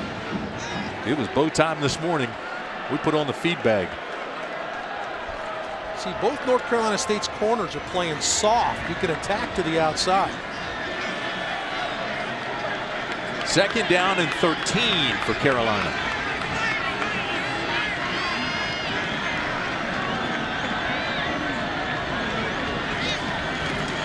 Straight ahead they go. Bernard Across the 40 to the 41, pickup of 6. Let's go downstairs to Mike Hogwood. Cornerback David Amerson got his 17th career interception last week. That set a state record. And Arch, I've been down here watching. They aren't throwing a lot his way today. No, when you have a penchant for coming up with a football, he's got 4 on the year this year. You tend to stay away from him. State's 11-2 when he gets a pick. I'd stay away from him too. Pass is knocked down, incomplete. Good pressure by Dowdy, the linebacker. Little delayed blitz by Dowdy, 34. She kind of delays, then it come in and get in Renner's face. Renner tried to reload it. I think he wanted to pull it down and take a shot, but he realized that he had pressure, and the ball just kind of slipped out there. So the Tar Heels have to punt it away. So Tommy Hibbert, who had a very short shank the last time he punted it, is on to kick it with the wind at his back again. Rashard Smith is standing at the 21-yard line. He's had a touchdown return this year of 73 yards. Hibbert again off the side of his foot, but this one is a pretty good punt. And Smith has nowhere to run. Good coverage by North Carolina State. Hibbert gets it done. Little pooch kick inside the 20. Well, the ACC has unlocked its archive so you can relive classic football games, and all you can be seen for free at the ACC.com. Monitor in black and white, Arch. Hey, we head back to 2002 when NC State beat North Carolina 34-17 behind Phillip Rivers, who passed and ran for a touchdown. T.A. McClendon ran for 2 scores as well. You can watch and share your favorite ACC football moments at the ACC.com/vault. You know, that's not the memory that the North Carolina fans tend to remember. They remember T.A. McClendon being turned away at the goal line. That's the one they want to remember. Oh, that was a big one. Glennon with pressure. And he's taken down at the 14-yard line. Second sack of the afternoon.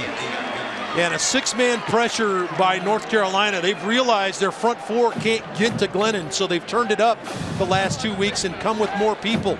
Again, this was a 6-man pressure, and it got to Glennon.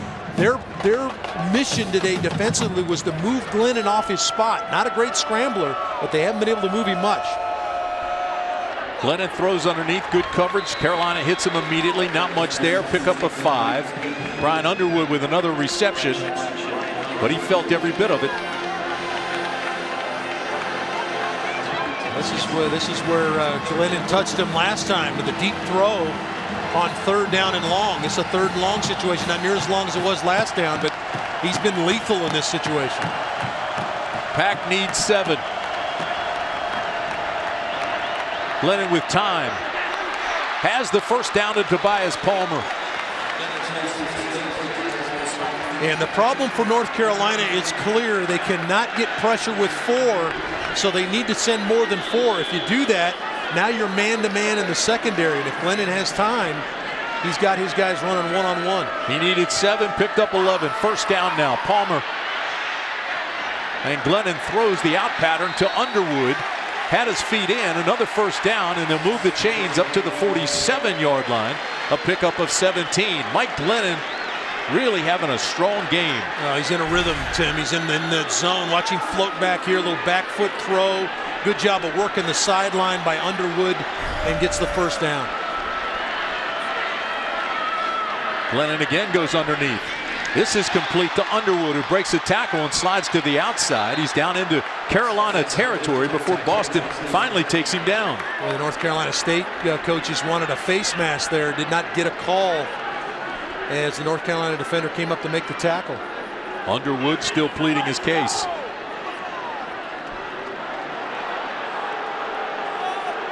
James Washington comes in for the Wolfpack. Picked off. Interception by Carolina. This is Darian Rankin. And the Tar Heels are back in business. Boy, Tom O'Brien is livid with Rashard Smith. This is a great throw by Glennon, right on the money. They come with blitz. The area is open. He puts it right on Smith, and he drops the football. And it ricochets right in the hands of the redshirt freshman, Darian Rankin.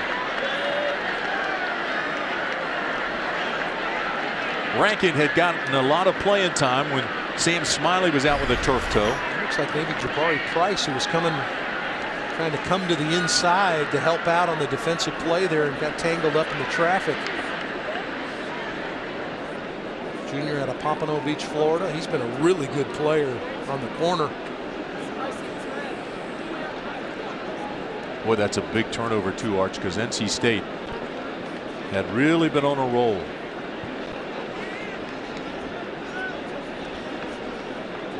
Tom O'Brien not happy with it's been dropped back. Let's see if we can find out what happens to Jabari Price as he comes to the inside. Here he is defending right here, defending on Rashard Smith. He's just going to come in and try to get the strip. The ball bounces off the shoulder pad. Let's see what happens on the end of this play.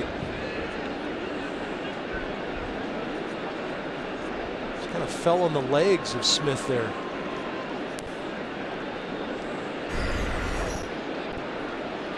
Maybe a win situation where he fell on the legs of Rashard Smith there. It happened to you all the time, didn't it, Tim? Yeah, it did. It's a big play, Arch. I mean, it stops NC State, which was moving the football again, and they've scored 21 unanswered points in this half. So it stems the tide. Yeah, and we mentioned Jabari Price. He's been a solid player for him this year. Missed 4 games a year ago with a torn tendon in his hand. And they really missed him, but he's been on the field for them all year long this year, and been a big part of what they do. A reminder coming up on the Hyundai halftime report. Tom Wormy and Tommy Bowden will have highlights from the Maryland-Boston College game. Right now, BC leads 7-0, and they'll answer Twitter questions from Tom and the coach. That's all coming up at the halftime.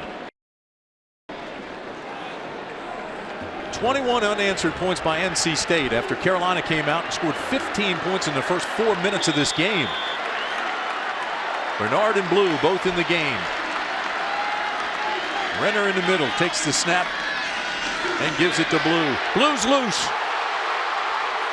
And the juice is loose inside the 35-yard line before Bishop finally makes the tackle, a gain of 22. Now, so much concentration on Giovanni Bernard, and Blue busts it right through the middle. Nice job up front.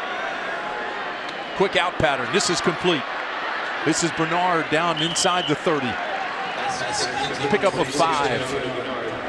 You know, NC State defensively has done a nice job on that play, Tim, today. They've tried a number of quick screens, whether it's been Bernard or Davis or Ebron, and they've done a really good job of preventing that from being a big play.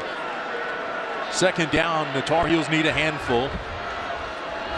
A long 5. Here they throw underneath to wide open. Tab inside the 10. Tab down to the 4-yard line.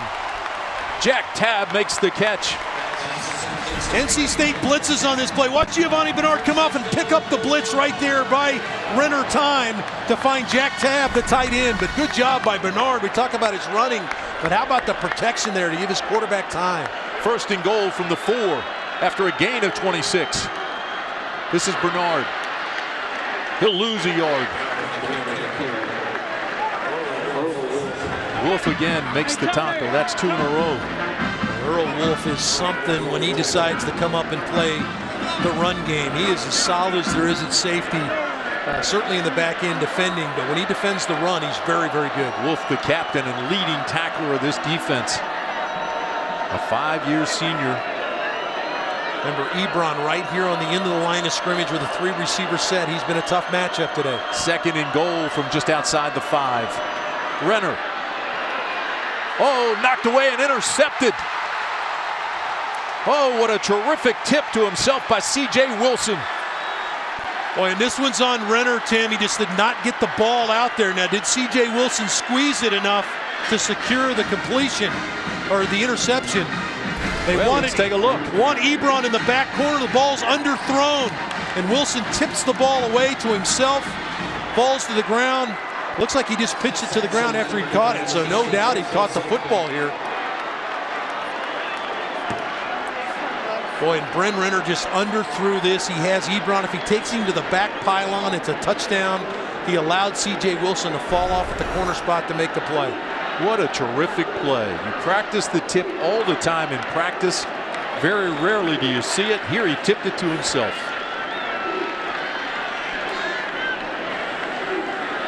And Kenan Stadium goes silent. Boy, that's a punch to the body. That's a body blow now. You got the turnover. You make a couple big plays, put yourself in scoring position. And really, you have Ebron open if you take him to the back corner, and Renner was just too careful with the throw. Hand off to Creasy as they try to melt the clock and get themselves into the clubhouse. Let's take a look at our BMW Ultimate Drive, Arch. Kind of an unconventional way to start the drive, a fumble which results in a sack, and then your tackle has to recover the fumble. But in 3rd and long, how about an 83-yard bomb to Palmer for the touchdown? And that's your BMW Ultimate Drive, and that gives NC State the lead. Mike Glennon has a cannon hanging from his shoulder. He's going to play on Sundays, folks. 1 minute remaining in the first half. Glennon throws across the middle. Nice defensive play broken up by Gene Robinson. Yeah, very good job by Gene Robinson shadowing the tight end Asa Watson over the middle. And that's a play that Glennon has completed a number of times today to different receivers. This time Robinson knocks it away. Robinson plays that new ram position, and Larry Fedora's defense got in his hip pocket. It'll bring up 3rd down and 13. Well, Glennon's been good on 3rd down, so now in North Carolina, do you bring pressure or do you try to play coverage? You've had a tough time covering. Glennon 20 of 29 this afternoon. This is Creasy around the corner. Will not have enough for the first down. Gene Robinson again with the play. Pickup of 9. Just a conservative play there as we get a timeout by North Carolina, trying to give themselves an opportunity one more time to get the football. Carolina will still have 51 seconds on the clock. Take a look at our Ram power play. Last Saturday, Virginia Tech visited Death Valley to take on Clemson. The Hokies driving down the field with the Tigers, Jonathan Meeks. But watch this. Picked off Logan Thomas. Meek with the pick. Meeks would end up taking the ball all the way to the house for a 74-yard pick six. Tigers went on to win 38-17 for 3 straight wins against the Hokies. That's something that Clemson had not done was make plays defensively. Meeks had 2 interceptions in the game, including this one for a touchdown that really turned the tide, and it ended up being a big win for Clemson at home. Will Bauman comes on to punt it away for NC State. 51 seconds on the clock remaining in the half. This is a high tail wagger. Bernard takes it on the 31. And that'll be it. A 42-yard punt. Good hang time and no return. Gentry got there first. Good coverage by the pack. Zach Gentry is one of those special teams aces. Tim led the team a year ago in special teams tackles, and again, good job there against Gio. Gio was going to try to test it a little bit, did not go for the fair catch, and good coverage by NC State. So we'll see what Renner can do here in the last 42 seconds. Wolfpack defense made a stop with the interception in the end zone on the last drive. Renner with trouble. Scrambles ahead, picks up a couple of tough yards. Clock continues to move. Down inside, 30 seconds. Glennon's been phenomenal. Of course, you throw the 83-yard touchdown pass, that's going to accelerate the numbers, but he's been phenomenal in the first half, as has Renner. Renner's throwing the ball well. Backside pressure. Oh, is that a dangerous pass? Really C.J. Wilson had his eye on the pick. Yeah, he was hunting his second one, and this one he wanted to take to the far end zone. But let's look at the pressure coming off the edge. We talked about Art Norman, his ability to get to the passer there, gets around Renner enough, and then an ill-advised throw into the right flat, and C.J. Wilson had visions of being in the end zone. 15 seconds left for Renner in the Tar Heels. I would think this would be very conservative here. Maybe a Giovanni Bernard run after that last throw. They need 9 on 3rd down. That may be a moot point. Here's Bernard. And that'll squeeze the final seconds out of this half, I believe. Timeout taken by NC State, so they want to return out of this. Yeah, they're going to make them punt the football with 10 seconds left. But this is, boy, if you could design what you wanted in a rivalry game, this is it. 28-25 right now with 10 seconds to go first half. Phenomenal first half by both teams. A lot of big plays.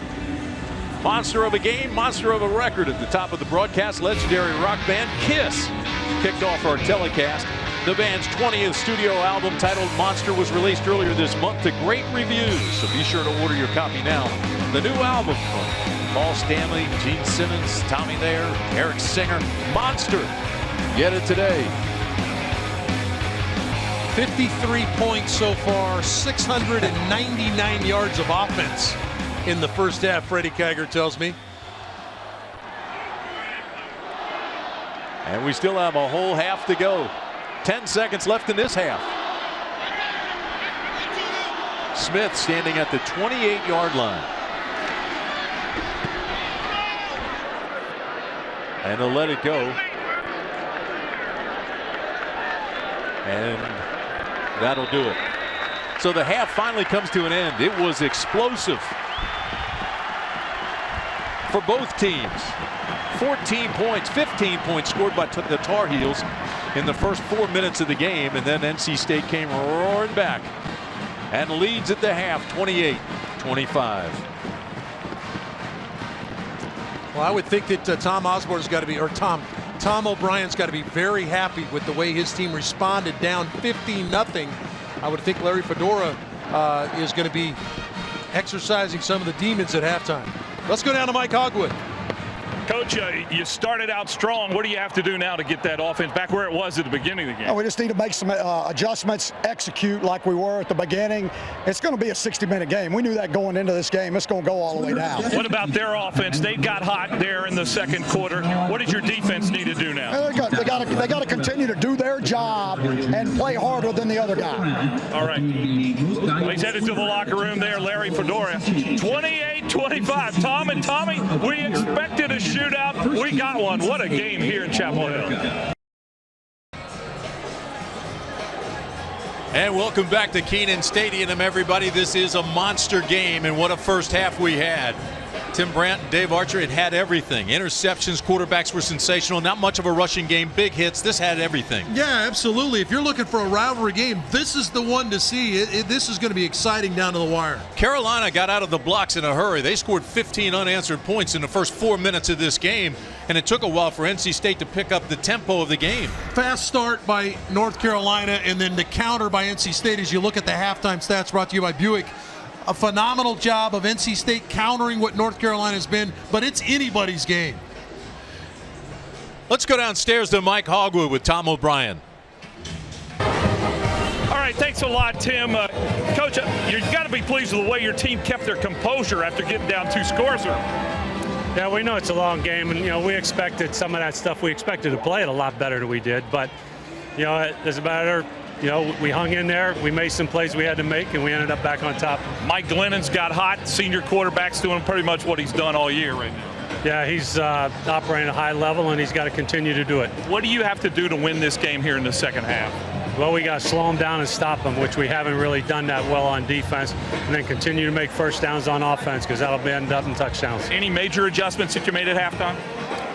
Defensively, a couple things, but you'll have to watch and find out. All right, good luck second half. Tim, back up to you. I love the tease by Tom O'Brien. Keep them posted. Keep them on the TV sets. Tremendous first half. Take a look at those numbers, Art. Wow, Glennon, phenomenal. Part of that 328 is the 83-yard touchdown to Tobias Palmer on 3rd and long. But when you talk about keys to the game now, exploit and make some big plays yourself, limit the big plays for North Carolina. They haven't really limited North Carolina's big plays, but they've been able to exploit UNC. And for Renner, just really one poor throw that I can think of. It was the throw to Ebron in the corner of the end zone. CJ Brown comes up the interception, so that hurt him. ACC football games are brought to you in high definition by the ACC Network. Tremendous crowd. A lot of folks in Carolina waiting for Sandy, but so far it has been a spectacular afternoon for football. This is Tobias Palmer, returns it to the 15, the 20, gets a break, look out across the 30, almost to the 35 before he's run out of bounds. They'll mark this on the 34-yard line, but a big-time return. Tim, I would think one of the changes North Carolina's got to make is they've got to get pressure on Glennon. Look at the protection he's been afforded, looking around, surveying, trying to find everybody that's in the package, and 2 of those long waits in the pocket have led to 2 long touchdown passes. There, one to Smith, one to Hegedus. So Glennon has been afforded a ton of time, and it's because Dana Bible's been willing to throw the ball on first down today. I really believe that. This is his 20th start. 28-25 is our score. Give it to Creasy, and Creasy comes around the corner, breaks the tackle, and slides his way out to the 38-yard line. Tim Scott came up and made the tackle after a gain of 4. Well, some of it's simple stuff that you need to change, and it might be just making tackles. That time, Darian Rankin, the safety, number 27, has a shot at Creasy in the backfield, and he misses the tackle. So now you're 2nd and 6. That's exactly what you're looking for on that run play. Glennon throws underneath. He's made a habit of going under there. Intended for Palmer, incomplete. A little bit high, a little bit hard. Trey Boston was there in the coverage, but boy, he's made a living underneath today, hasn't he? He really has. He's done a good job. He's been afforded the time to look down the field, Tim, and then if he didn't like it, drop it off underneath. That time Palmer matched up against the safety. And look what Mike Glennon's done on 3rd down. 5 of 6 for those, resulting in first downs. Well, he needs 6 here on 3rd down. Again, comfortable in the pocket, but overthrows Tobias Palmer, and Palmer had a step. Gene Robinson was chasing him, but a little bit more air under it, and he had it. Well, Palmer's going to run the seam route. Number 4, just straight down the seam between the hash and the numbers. And that's one that Palmer didn't look like he came out running as hard as he needed to there. I think that Glennon expected him to step on the accelerator. Not sure if he was dragging a leg or not there, but it just didn't seem like he had the burst that you normally see out of Palmer. Will Dahlman, he gets his kick end over end. Not a very good kick, but he gets a Wolfpack bounce inside the 25 down to the 21-yard line is where it'll be marked. So a punt of 41 yards by Bauman. Brent Renner has been pretty solid in the first half. He's been under a little bit more pressure than him, Glennon, but he's done a good job at distributing the football. Got some protection there from Gio Bernard, and then the pressure that has forced him into a couple mistakes.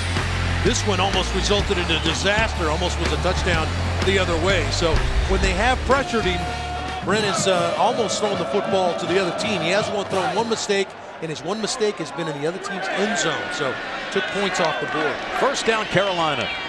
Renner, little screen. Bernard breaks a tackle, gets around to the 30, breaks another across the 40, up to midfield, gets a blocker, and he's into NC State territory.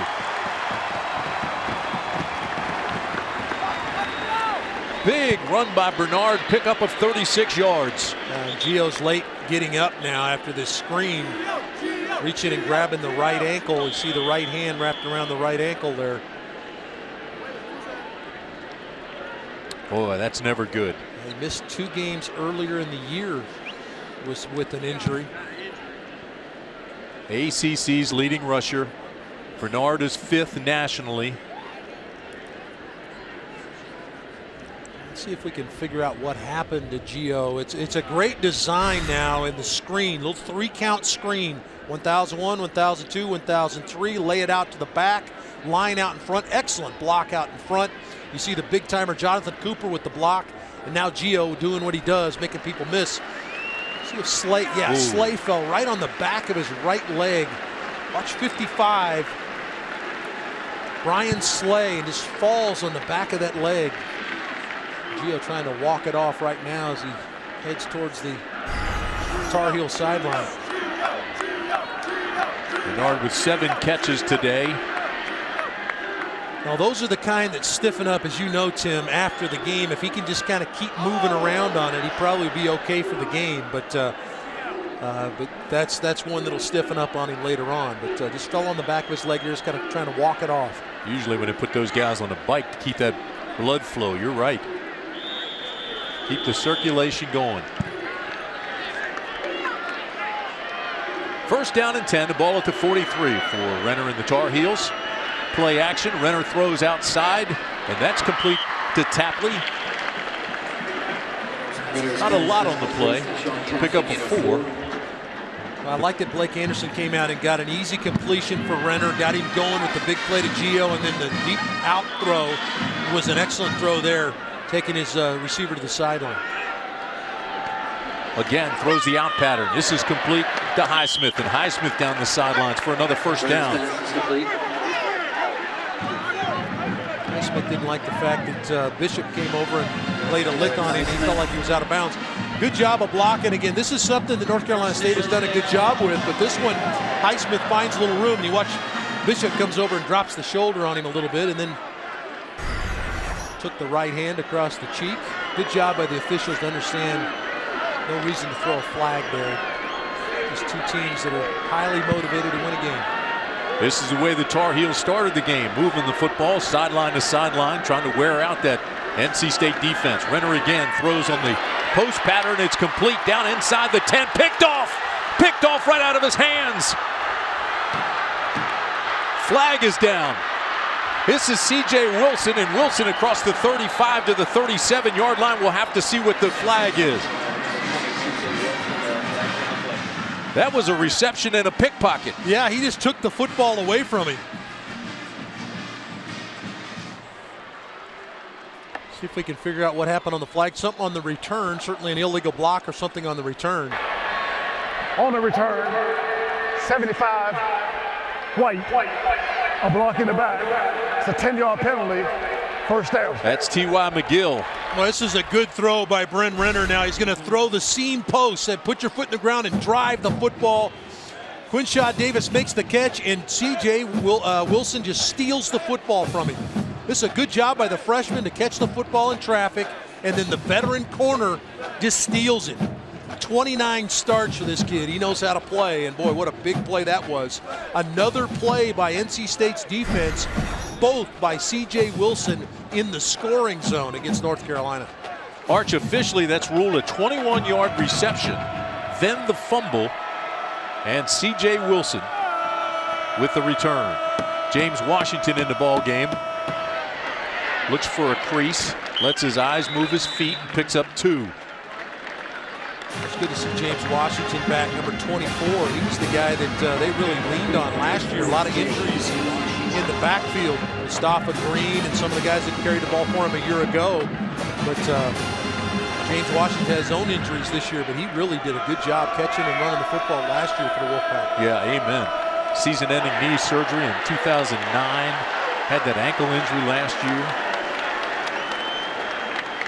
Williams makes a big play here and a loss of 3. Well, this is something that Sylvester Williams did a ton of a year ago. Make plays in the backfield, and they need him to step up big. But he just splits the offensive line and just throws Washington on the ground, and now 3rd and long for Glennon. Seems like Glennon's been in 3rd and long most of the afternoon. He needs 10. With time. Has it complete to Palmer. Palmer breaks a tackle to the 35-yard line, move the chains, and another big 3rd down conversion by Mike Glennon. Well, a couple things happen here. Obviously, protection is first, but the big arm of Glennon to drive the football, and then watch right at the end, Palmer come and catch the football. The ball's thrown a little bit to the inside, but Tobias Palmer attacked the ball, went and got it, and really took it away from Scott, the corner. Tim Scott just slid off of him. Glennon throws the out pattern. Was he in? Yes, sir.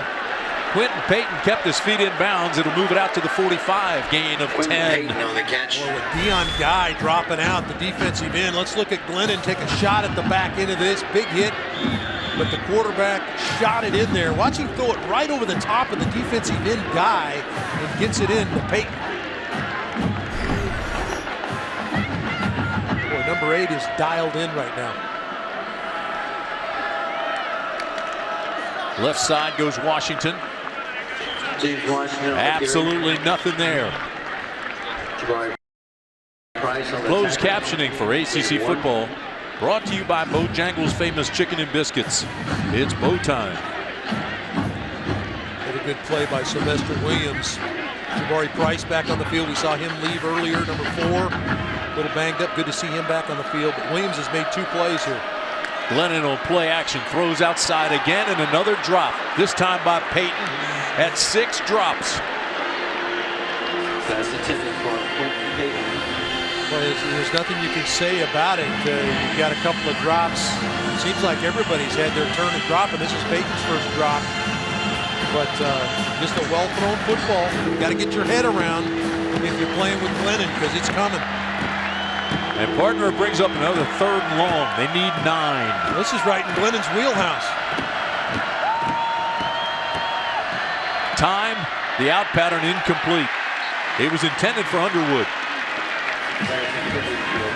Through the back shoulder, a little bit high. Now Underwood now, based on where the corner's playing, it looks like he's kind of playing head up. So Glennon is expecting Underwood to come to him, work back to the quarterback. If the corner did an inside technique, then he would have expected him to offset it outside. So Gio Gonzalez not back there. Roy Smith is there. And Roy Smith is on the 10. And Gio Bernard still being worked on the sidelines. And no return for Roy Smith. A 45-yard punt. Pretty good hang time, 4.5 seconds. Timeout on the field. We'll take one as well. 3-point game.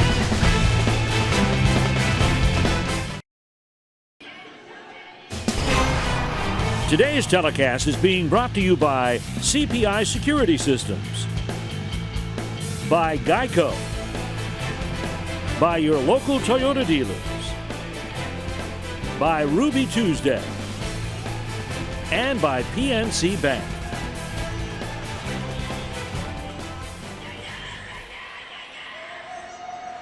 During the timeout, they continue to work on Gio Bernard. Yeah, retape the ankle, Tim. You can see the fresh tape job there. He's just trying to see if he can cut in and out, if he's got some mobility in the ankle to do the things that he likes to do.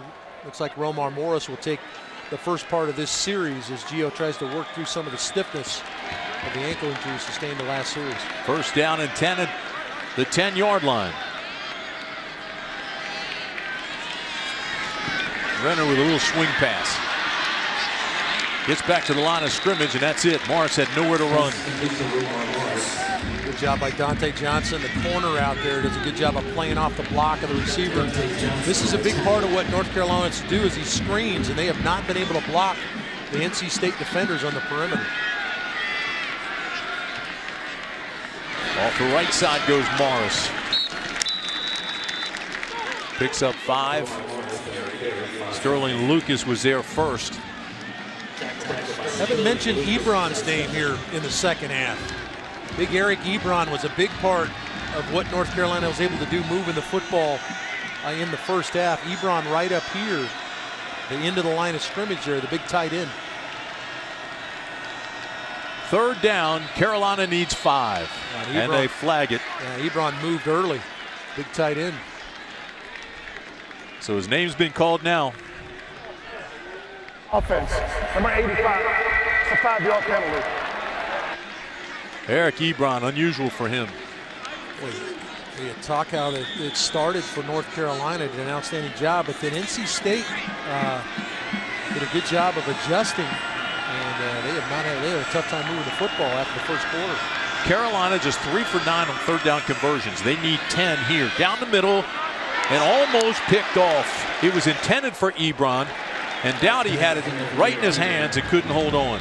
Well, and he got his head around, Tim, and so often as a quarterback, if you see a linebacker running with an inside defender, you'll try to throw it because the defender doesn't turn his head around. But that time, Dowdy got his head around right at the last moment and was able to knock the football away on the shot down the middle to Ebron.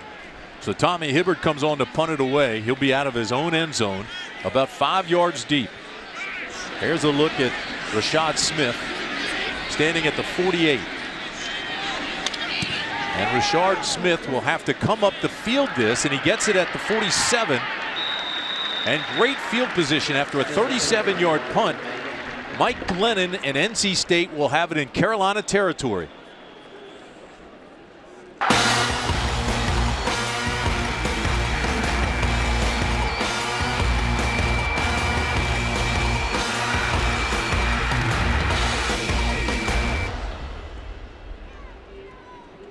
All right, Tom, thank you very much. What do you think, Arch? Are they jump into the top 25 with a win? NC State wins this game, Tim. They're easily one of the best 25 teams in the country. There's a question about that. You got to really give them a ton of kudos for what they did, shutting out Florida State, who was ranked 3rd in the country on a Thursday night a couple weeks ago. They've got to get a big bump from that. Best starting field position of the afternoon for NC State. So Glennon has it first down and 10. Throws the out pattern, has it complete. Not much there. Hagedis makes the completion for about 1 yard. That's it. Actually, they beat him on a Saturday night, didn't they? It was 2 years ago they beat him on a Thursday night. Russell Wilson was playing quarterback. How about the job Russell Wilson has done as a rookie in the NFL? Yeah, he's done a phenomenal job. They got a big individual game. They get the Niners here pretty quick. Second down and 9 for the Wolfpack. And Glennon looks for a flag and gets one. Palmer was tackled on the outside. They got all tangled up at the 30.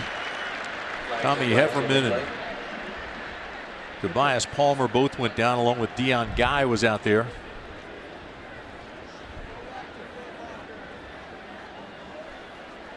Pass interference.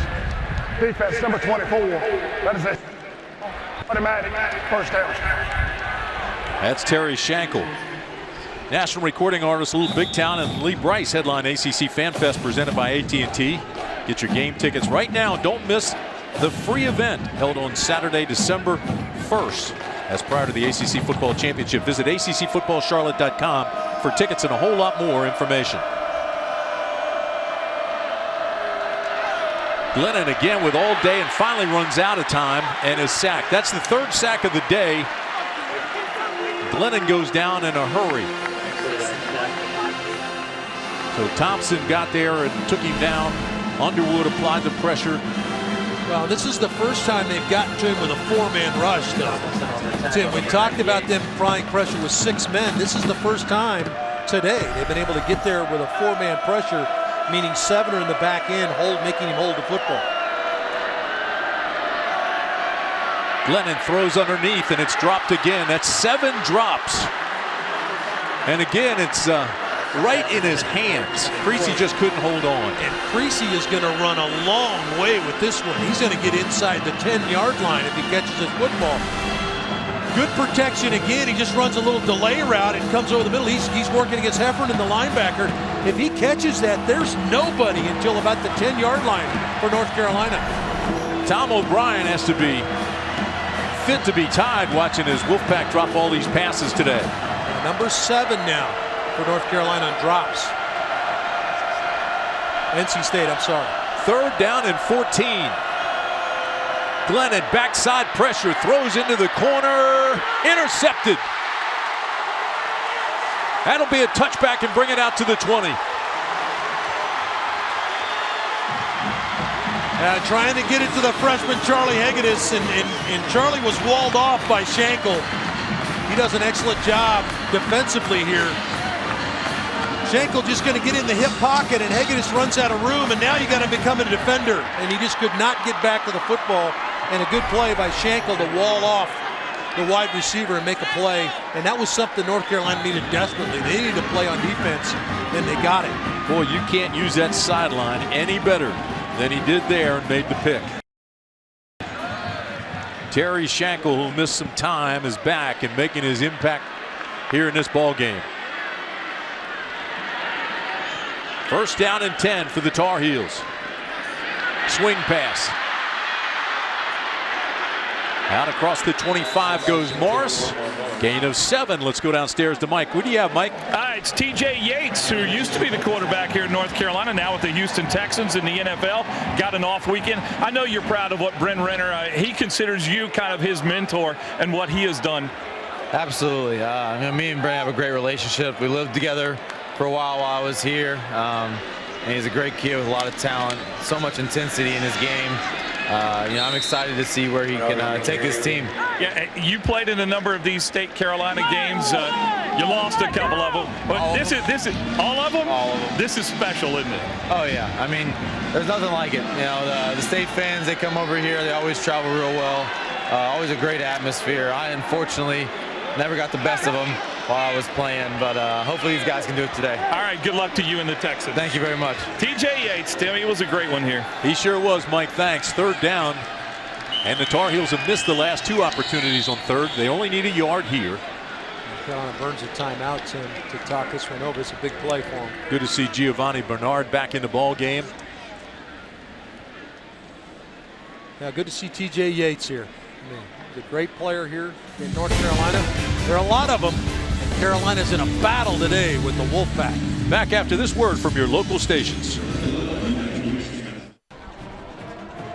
Got a 3-point game, and Carolina's faced with a 3rd down and 1 here at Kenan Stadium in Chapel Hill. This game has been spectacular since the very beginning.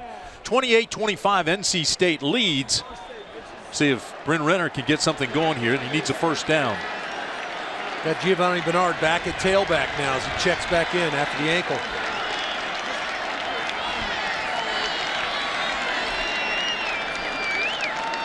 Here he is, and he's not going to make it to the 1st down marker. Giovanni Bernard was hit immediately. Teal got there first. Yeah, it looked like Thomas Teal blew it up. Big defensive tackle. Teal sitting right in here, going to knife to the inside and blow the play up.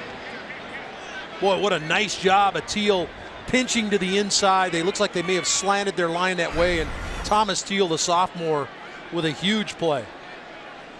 Rashard Smith is standing back at the 31-yard line. This is a nicely angled punt that'll take a big Carolina bounce down inside the 12. A 60-yard punt by Tommy Hibbert. Let's look at some of the problems that the Wolfpack have had catching the football. Underwood dropped a couple. And the thing I want you to watch about all these is they're all with guys on the move. There were going to be yards after the catch. That one led to an interception. This would have put him inside the 10-yard line. Creasy dropped the football. So it's the drop passes, but then it's the yards after catch. It's cost NC State and probably another 60 or 70 yards of offense they don't have, and maybe a couple scoring opportunities. Yeah, that's a great point, Arch. There's no question about it. Now NC State has its worst field position to start a drive. Backed up on the 11. Creasy sidesteps one, bangs his way out, picks up a couple of tough yards. They'll give him 3. Coming up next Saturday, UVA and NC State down in Raleigh. That's where Dave and I will be, and at Georgia Tech and Maryland up in College Park. Mike Hogwood will be there along with Riley Skinner. ACC coverage at its best as we move down through the ACC season. Second down and 7. Creasy again. Still on his feet, has the 1st down out to the 25-yard line, and so Creasy with a terrific run, good balance. You know, we haven't talked much about NC State's running game. They just haven't done it very much. It's been more about Mike Glennon. But how about the offensive line here, getting a hat on a hat, and watch the little cut right there, just inside of Tim Scott. Puts the foot on the, or puts the hand on the ground, and that little adjustment got him a 1st down. So Dana Bible, the offensive coordinator for NC State, working in the run game, move the clock a little bit. They lead by 3. Pickup of 12 gives them 1st down and 10 at the 26. Glennon has a man wide open. It's complete. This is Payton. And Payton has a 1st down. He's across the 40 to the 42-yard line, a gain of 16. Well, this is the reason they don't want to play man coverage. They want to play zone, make Glennon throw the ball underneath, because man coverage, they just don't seem to match up with NC State's outside guys. Wolfpack picking up the pace a little bit. Glennon underneath. This is Smith. Boy, he's in a rhythm, Arch. Yeah, and he's just seeing stuff so well, Tim. And when he sees that they're dropping back in the zone, he's very quick to get the ball underneath to Smith, to Palmer, to Creasy, to the tight ends. He's just doing a good job of spreading the football out. He's really seeing coverage extremely well. And North Carolina's caught in a quandary. Do they come after him and play man, or do they drop off and play zone? Tries to go over the top, and there's nobody home there.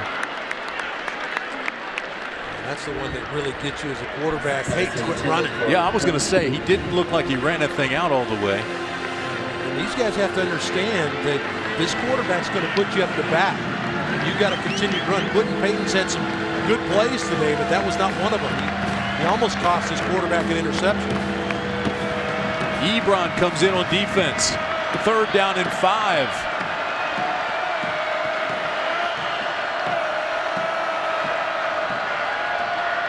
Glennon throws. This is complete. That's a 1st down. Watson. Again, you get man coverage. North Carolina decides to come with pressure, and they can't get to Glennon.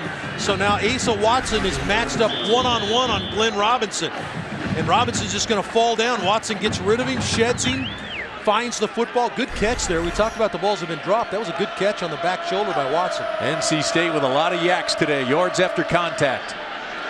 But there's nothing there for this one. Pick up a 1 by Tony Creasy, if that.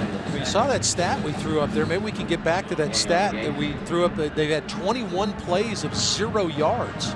But it's been the big plays, 8 big plays, have kind of really broken the back of North Carolina's defense. 2nd down and 9. Glennon again goes to a safety valve. Creasy spins his way across the 30 down to the 29. Barry Price will make the tackle there, gain of 7. You gotta love the feel that Creasy and the backs for NC State have as Washington checks into the backfield. They have a real understanding of finding a little dead area to check down and give Glennon the outlet. They've been a big part of the passing game today. 3rd down and 2. This is Washington. Washington with a big sidestep and up the middle to the 15-yard line. James Washington on the carry. This is a good run by Washington. This is the same play that we saw Creasy make the run earlier in the drive when they were backed up. But North Carolina had 7 in the box, and NC State still knocked them off the ball, and Washington with the 1st down run on 3rd down. Talked about the injuries he's had. The ankle injury this year. Can't help the club in the tub, but he's out there today making some big plays. Hey fans, CPI Security is giving away 4 tickets to the Dr. Pepper ACC Football Championship game. To enter, visit cpisecurity.com/ACC. The big question is now, which ACC teams will be there? Well, you got the division leader. It's been a big success in Charlotte, but the division leaders playing each other in Tallahassee as the Seminoles take on the Duke Blue Devils. Boy, did Clemson look good the other night, huh? Yeah, they looked every bit the part of a team that deserves to be in a championship game, but they've gotten a loss on by Florida State. This penalty's against NC State, so they'll move them back. 11th play of the drive coming up. I like the ball in Glennon's hand here. I think that they've run the ball with some success, but here in 2nd and long, you trust Glennon because he's done a good job. You expect zone coverage here, so you might have the drop off. Glennon's hit 10 different receivers today. Nothing there at all for Washington. He'll lose yardage. And Sean Underwood just exploded into the backfield here. This is very similar to what we saw Sly Williams do earlier. They're starting to guess a little bit, trying to jump in the gaps, and Underwood does a good job of blowing the run game up there. And now Glennon faced with what he's been faced with all day long. And 3rd and long as this crowd here at Kenan Stadium tries to answer. Glennon on 3rd and 16. He's not going to get it. Washington was taken down immediately. And Schenkel again with another big play. I hate this hit. This is, Washington is exposed. He's trying to look back for the football, and the defender comes in and chops his legs out from underneath him. I hate this hit. I think this is something they need to look at in football. And obviously it's a clean play. Don't get me wrong, it's a clean play. But this is one, you talk about the horse collar tackle, this is as damaging as the horse collar tackle is. Watch Washington look back for the football. He's got no chance to defend himself, and the defender comes in and chops his legs out from underneath him. It's just a damaging. I see it at the pro level. I see it at the college level. It's just a hit you'd like to see get out of the game. The problem is at the pro level, certainly, without the helmet to helmet now, is the target where you can tackle is getting smaller and smaller. Yeah, and these guys don't want to hit up around the head. There's no question about that. It's just, this is, I've seen a number of players lose their knees on this hit, and we know James Washington has had some leg injuries in the past. Just hope that this isn't a severe one. It doesn't look very good for him.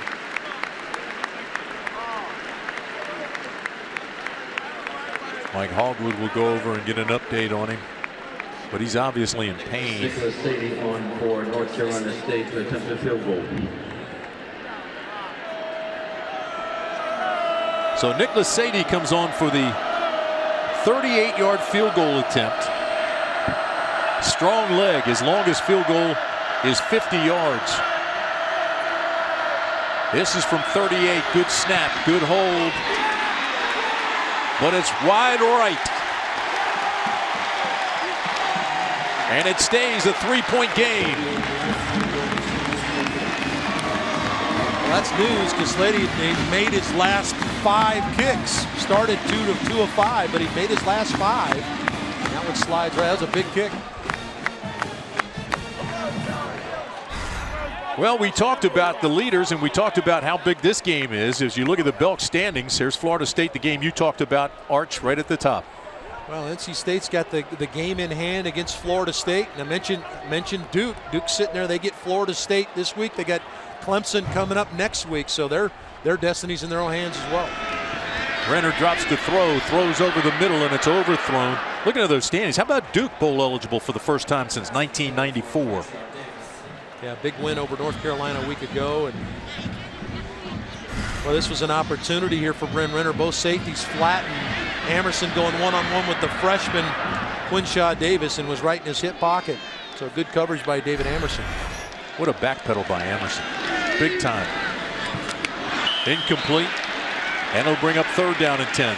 Yeah, this is a jailbreak screen trying to set something up for Tapley, and this is a kid that returned a kick for a touchdown. So essentially what they're trying to do here is just set up a punt return scenario, but a poor throw by Renner, and now it's 3rd and long, and now Mike Archer will dial up some of that diabolical stuff they do defensively.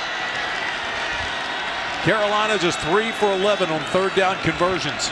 They need 10 here. Renner looks to the sideline.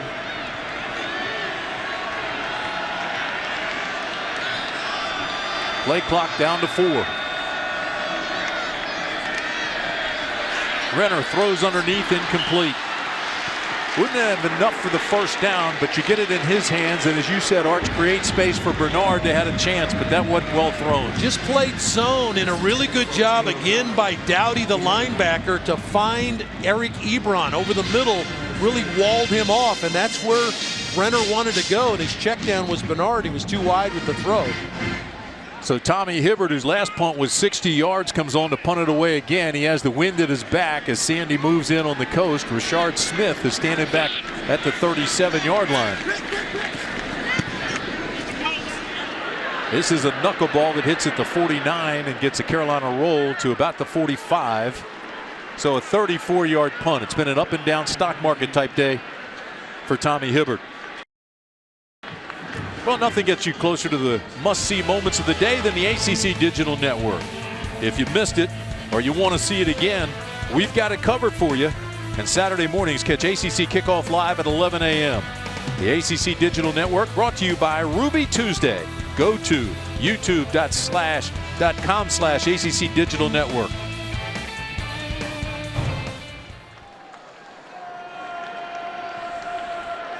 After all the scoring, Tim, that we saw in the first half, this has kind of settled into a field position game here, and NC State's winning. And there's definitely concern by the Tar Heels, and this is why. Underwood wide open, touchdown, NC State.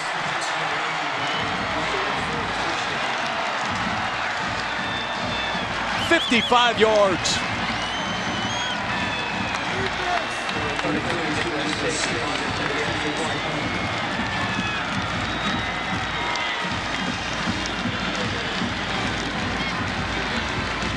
There was concern before the pass, and now there's quiet by the crowd here at North Carolina.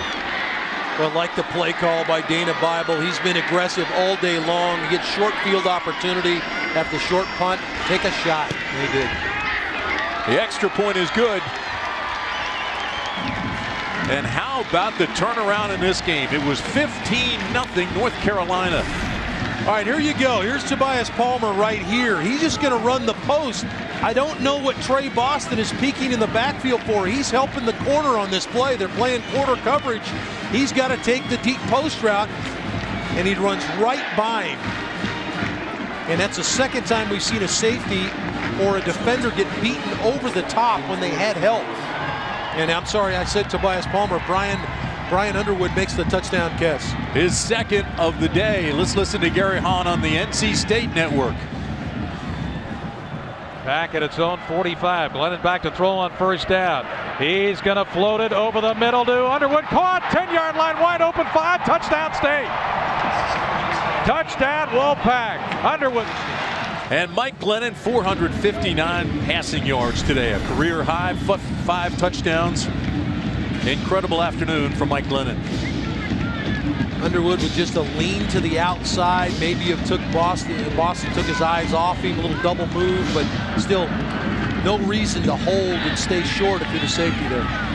Tapley will watch this hit and run out of the back of the end zone. Let's go back to the studio to Tom. Thanks, Tim. Hardy's update here. Caleb Rowe from Maryland against Boston College with a 2-yard TD pass to Nigel King. Gets him on the board, but Boston College has the lead, 13-7 in Chestnut Hill. Back to Tim. All right, Tom, thanks. That's Maryland's freshman, Caleb Rowe. They took the red shirt off of him last week. C.J. Brown, Perry Hills, and Burns. All 3 of those quarterbacks are out for the year with injuries. Caleb Rowe now takes over their 4th quarterback of the year. Coach Spaz's team playing spirited.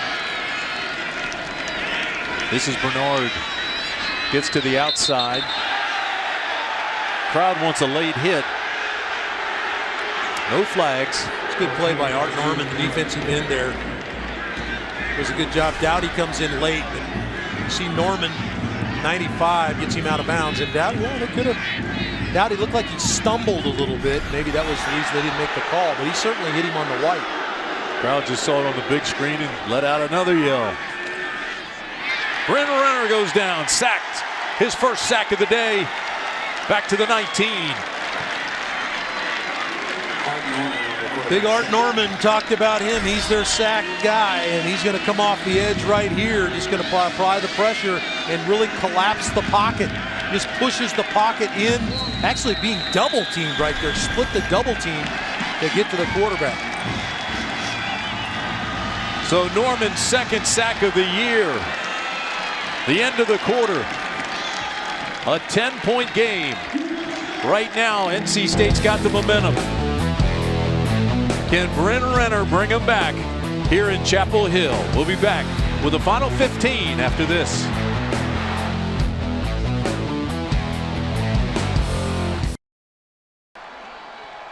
North Carolina had outscored its opponents 89-16 in the 3rd quarter. But if you look here, a goose egg, and they trailed by 10. 3rd down and 15. Carolina was 3 for its first 6 on 3rd down. They've been 0-6 since the 1st quarter. Over the middle, almost picked off, intended for Tapley. Well, it's just a deep zone, Tim, and Amerson keeps leverage on Tapley and watches the ball thrown, and he breaks and knocks the football away. So good play by Amerson. Let's go to Mike Hogwood. Tim, well, that's bad news for NC State. James Washington is done. He's lying on a table and a bench. He's in a lot of pain. I tell you, I've been doing this a long time. I never get used to that sight. It's just tough for that young man who'd worked so hard to get back. No question about it, Mike. He has had his problems with the knee, the ankles, and he worked to get back, and now there he is. I agree with you. High snap. Still get the punt off. Very few of these have been returnable. This gets another good roll down to the 37-yard line, so it's a 43-yard punt. Our 3rd quarter stats are brought to you by the North Carolina Lottery. This year, the North Carolina Education Lottery will provide more than $73 million to students to help pay for college. You can learn more at nc-educationlottery.org. Well, you see the numbers, a lot of yards, a lot of big plays. Right here's the number that I think really tells the tale. NC State's been able to stay on the field on 3rd down. North Carolina has not. That's been the mode that NC State's played all year long. Their defense has been great on 3rd down, and they've been great on 3rd down again today. A lot of passing by NC State. You would think now they want to shorten this game, melt the clock a little bit. Here's Palmer. Palmer's going to break 2 tackles and get near the line of scrimmage, he'll still lose a yard. Tim Scott finally took him down. Yeah, lucky that was just a -1. Really pretty good run just to lose a yard. North Carolina was all over that play.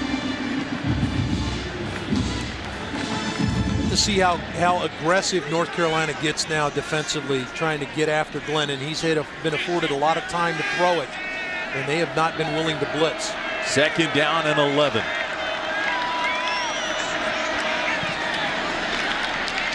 It's complete. And so his tight end picks up 8.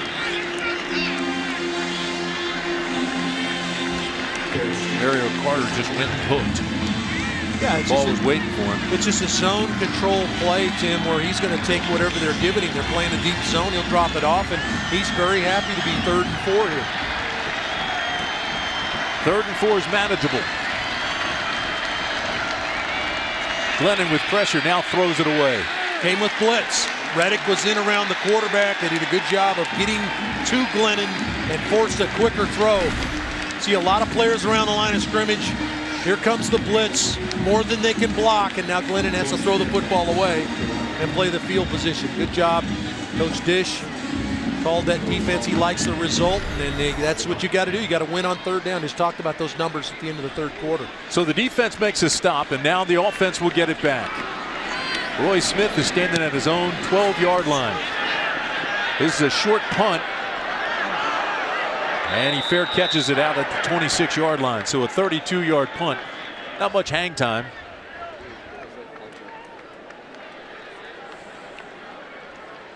Larry Fedora, big time, up-tempo coach. We'll see what he has when we come back. ACC football is brought to you by your local Toyota dealers, by Ruby Tuesday, by Geico, and by AT&T. Some of the history here at this great school in North Carolina. They've had some great players play in this program. Great fans. But they trail by 10 here, Arch. Yeah, the play's pretty even. North Carolina State's had the advantage in time, possession, and yards, but it's been pretty close. 1st down and 10. Tar Heels at the 26. They give straight ahead. This is Bernard with a big gainer. Bernard has a 1st down out to the 39-yard line. Giovanni Bernard with 12 yards. Well, they have had a tough time getting Gio going, certainly here in the 2nd half. Big play there. They do it again. Bernard around the right side. Picks up 8. Now more than enough time for North Carolina, especially the way as fast as they play, to keep the run game a part of what they're doing. They're down 2 scores, yes, but still the bulk of the 4th quarter to play.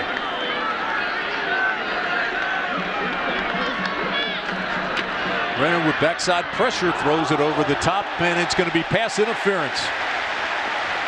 Looked like Bishop was climbing his back. Yeah, no argument for Brendan Bishop. He realized that was a tough matchup. They came with blitz. It was man across the board, and he had Eric Ebron, which is nobody wants that matchup.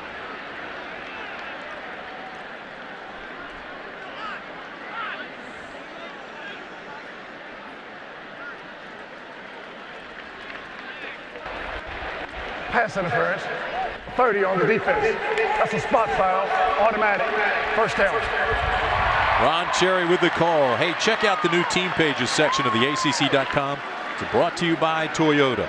You'll find exclusive video and features on your favorite team from the ACC Digital Network. Access anytime, anywhere.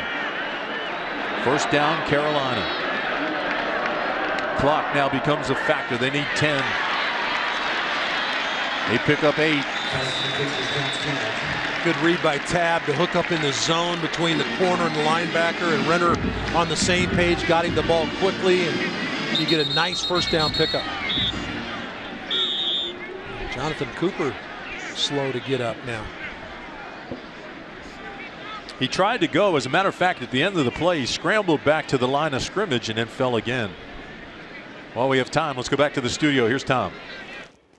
Tim, here's a Hardee's update. Late in the third quarter, Maryland with a chance deep in BC territory. Caleb Rose cannot connect with Wes Brown. Settled for a field goal. 13-10 BC into the fourth.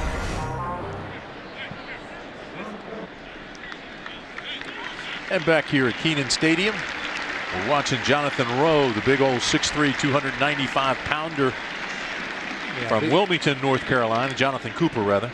And he pulled his left shoe off, so something in the lower leg area.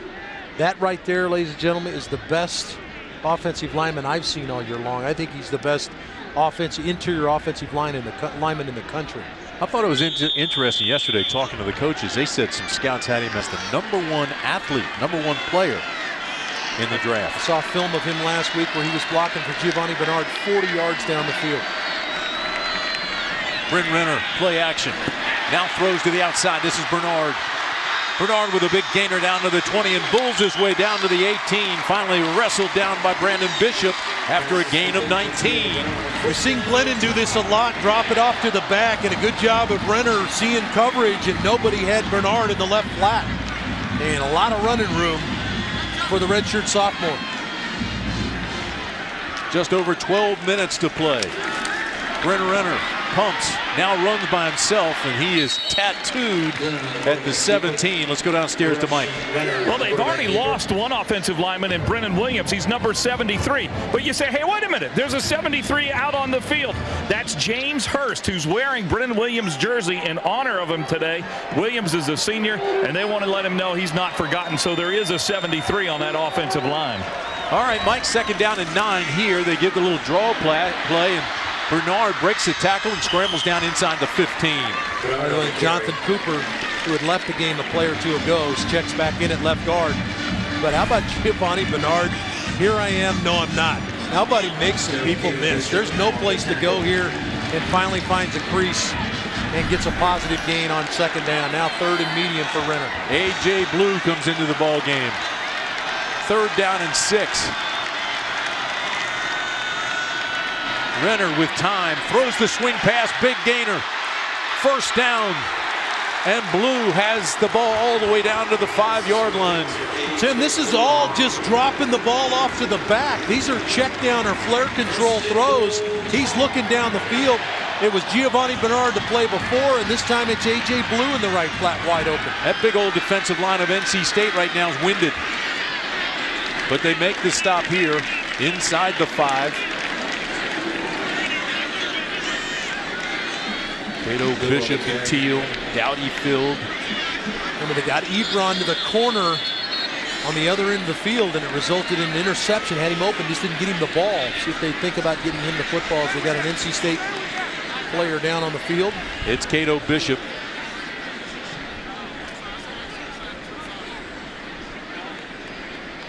Boy, Cato Bishop has started at defensive end. He started at tackle. He's a leader.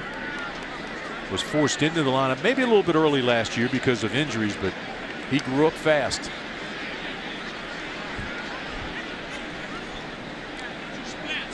While he's down, Ruby Tuesdays takes us around the ACC to check in on conference action this weekend. There's Clemson's win the other night over Wake Forest. Maryland trailing Boston College late.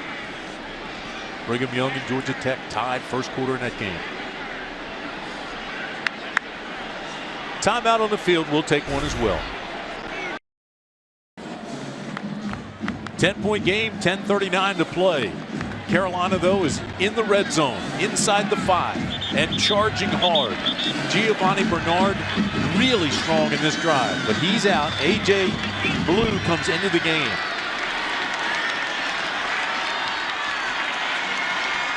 Second down and goal at the 4.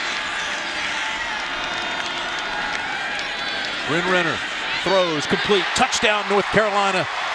Sean Tapley with a touchdown, and here come the Tar Heels. Decided to play zero coverage in the back end. Nice play by Tapley.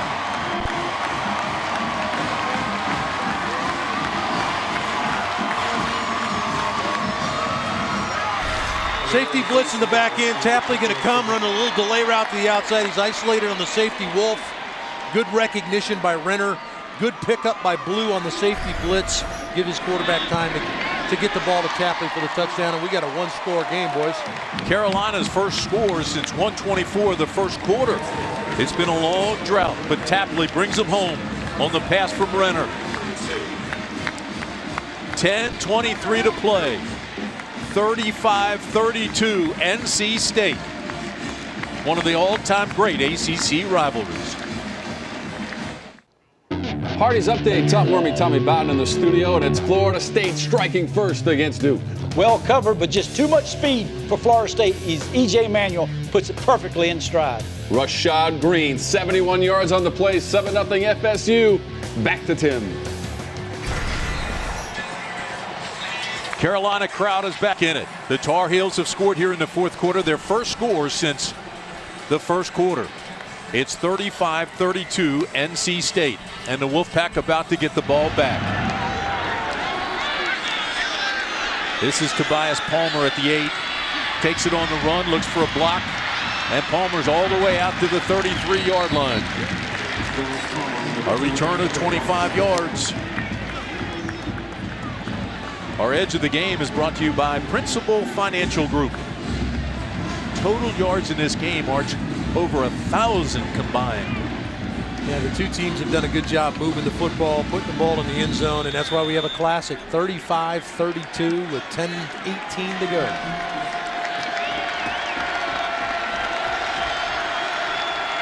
Glennon brings him up. Peyton, Watson. Split wide. Straight ahead they go. A lot of yardage there for Creasy. Deion Guy made the tackle after a pickup of 5.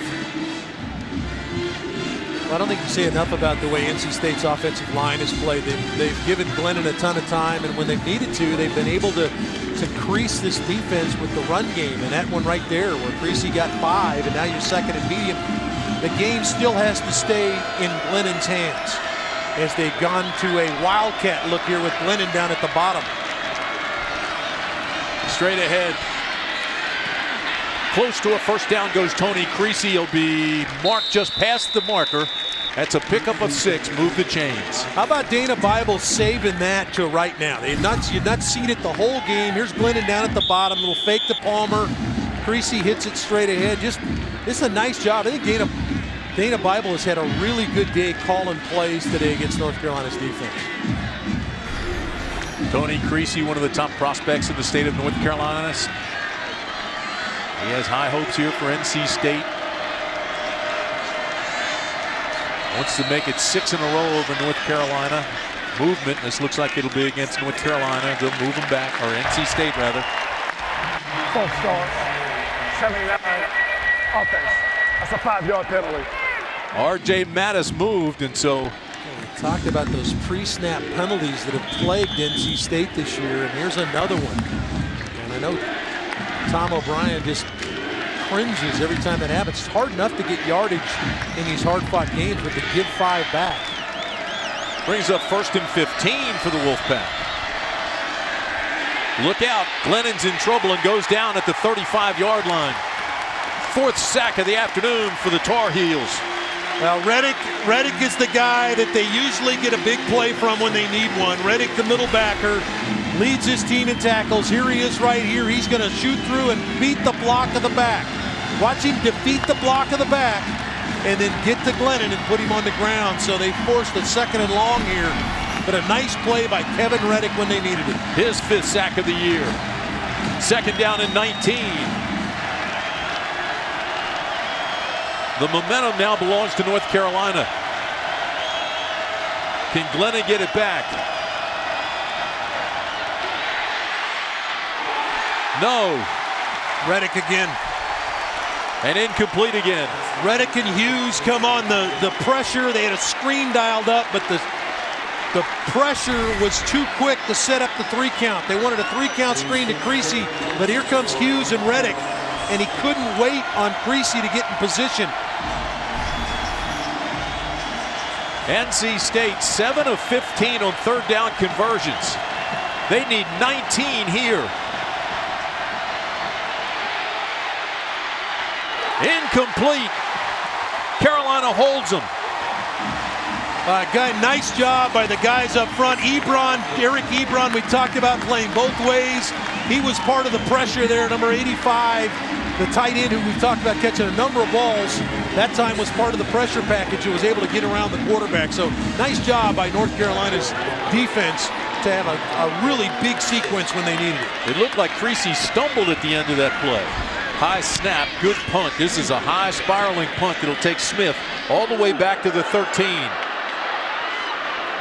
And a return to the 21. So a 52-yard punt, good hang time, a return of just 8 yards.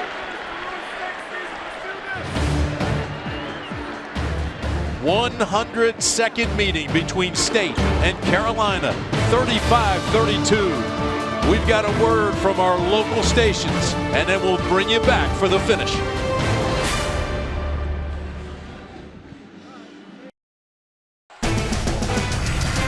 You are watching the ACC Network, an exclusive production of Raycom Sports.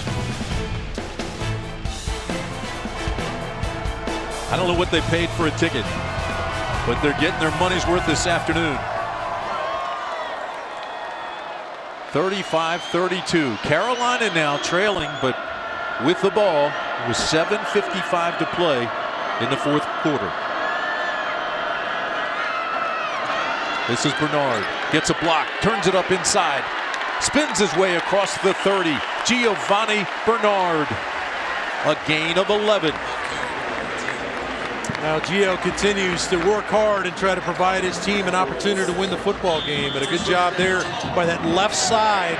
You talk about offensive lines. It's Hurst and Cooper on that left side. Tab the tight end, doing a good job of blocking. Renner again throws to the outside. Not much there. Tab picked up 3 yards. Brandon Bishop made the tackle. Now, if you're looking ahead to a field goal, Carolina will be kicking into a steady wind. Here's the guy right here, Ebron. That's the matchup problem.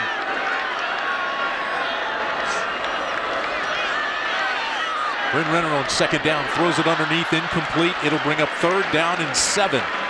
Intended for Bernard. One where Bren let his feet go dead a little bit and he threw the ball behind Giovanni Bernard, and so a huge 3rd down here with 7:05 left. Casey Barth's longest field goal, 48 yards. He'll have to get closer than that here this afternoon with the wind the way it's kicking up. This is usually a pressure down for NC State. They need 7. Renner chased out of the pocket, now throws across his body, almost intercepted. Oh, C.J. Wilson again, and he thought he had the pick. It was the pressure that really spawned this situation. Watch the pressure get to Renner, shove him out of the pocket. Now he's late on the throw, and Wilson's breaking on it. And boy, Renner almost became a defensive player on that spot. You see Mike Archer react to his defense putting pressure on the quarterback. Nice sequence for NC State there. Tommy Hibbert comes on to punt. This is an end-over-end punt that'll hit on about the 30-yard line and roll all the way down to the 26. A 38-yard punt. Well, this has been a game of big plays, certainly for NC State. And you look at what Mike Lennon has been able to do. The deep throws, Hagedis on the touchdown, his first of his career, and then pushed out of the pocket. And he finds Tobias Palmer on an 83-yard bomb on another big play. And here, Underwood, the double move over the top on the post. Glennon in the big arm, and his receivers making plays down the field. That's what NC State's been about today. And you made the point earlier, Arch. He's had a lot of passes dropped. Instead of the 5 touchdown passes, he could have had 6 or 7. Left side goes Thornton. Thornton carries tacklers across the 30. Gain of 5.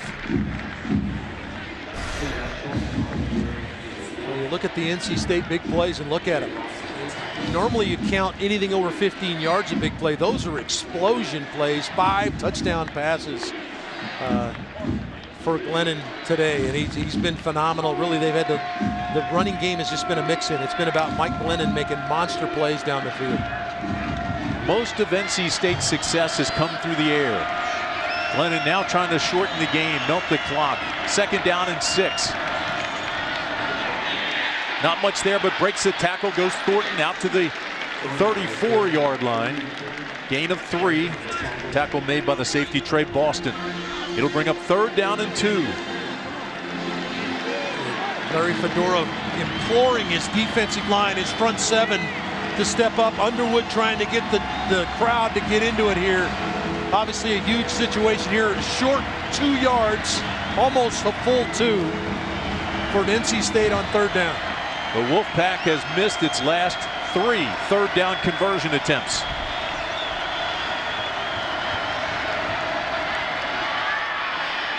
He's got it. Thornton stumbled his way across.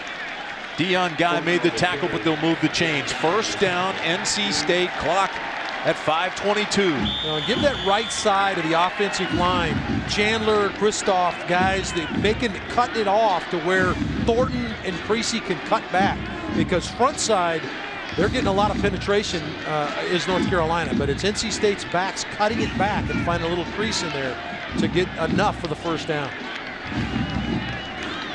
Here at Kenan Stadium in Chapel Hill, NC State leads North Carolina 35-32. Carolina scored 15 unanswered in the first 4 minutes of this game. But Glennon, with 5 touchdown passes here in this game, has brought the Wolfpack back 35-32 as we go under 5 minutes to play. That pass was intended for Carter. Little shot there, Dana Bible. You wonder, well, why would you run? Why would you throw it and you run? He saw North Carolina creeping up and thought maybe they could slip their tight end in behind, expecting run. He took a shot right there. Glennon did a good job. He did what his coach expected him to do. If it wasn't there, throw the football away and reload.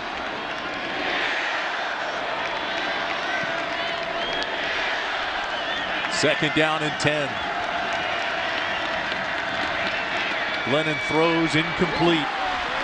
That pass didn't look good from the get-go. It was intended for Brian Underwood, but Glennon knows it was underthrown.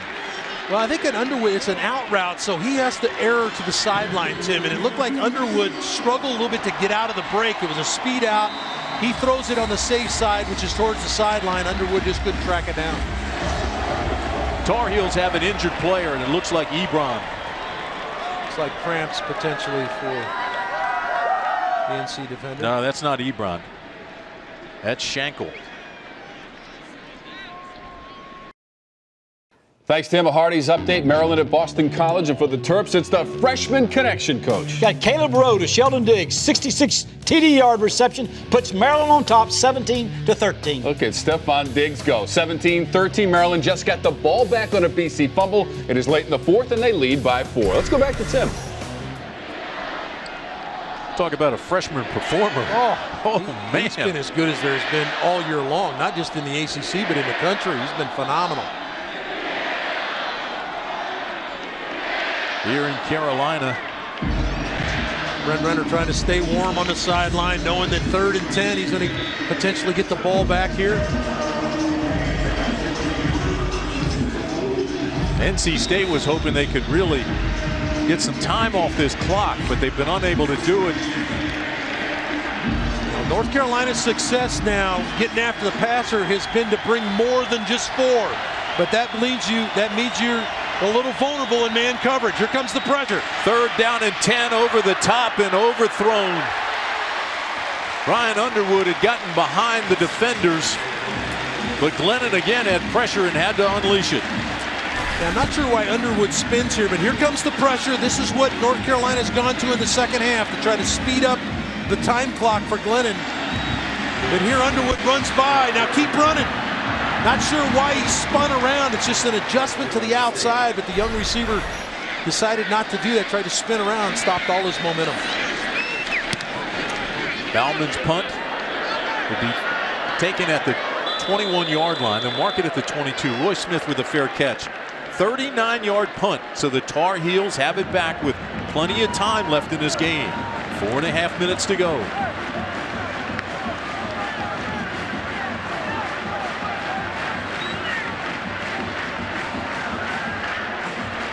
PNC Bank presents our hardest working player. How about this guy, Arch? Well, he's certainly the bell cow, is he not? And we talk about him running, but it's been his receiving today. He's got a career high in receiving yards as he closes in on 100 yards receiving the football today. And he throws that one away. Good pressure by NC State. They brought the blitz. Yeah. They had the screen set up there. Dante Johnson was there. There's the 100 yards. Doesn't have 100 yards rushing, but if you combine the receiving yards in, he's closing in on about 185, 190 yards in total offense today. He went from the ACL rehab in 2010 to be the first Tar Heel in 14 years to rush for 1,000 yards, and he's on target to get there again. Here he is, all the way out to the 40-yard line. Giovanni Bernard with a huge run. It's the delay handoff, the draw play, and Gio finds a crease right through the middle. Gain of 17.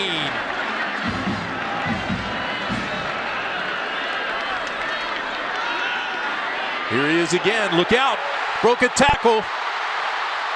Still on his feet. All the way down inside the 25. He'll mark it at the 23-yard line. Giovanni Bernard. This all working on a bum ankle. Remember, tackled high and had his ankle rolled up early in the second half. Got it retaped, and he's back out on the field. Watch him run through tackles now. It's about broken tackles. 2 and a third tackle, and a huge run by Gio. 38-yard gain. NC State showing blitz. Renner changes his protection. But now you don't want to hurry up. 3:42, 41:40, plenty of time. You don't want to give too much time back to Mike Glennon. This is Blue. And the Juice carries it down inside the 20, pick up a 5. A.J. Blue. Casey Barth, number 11.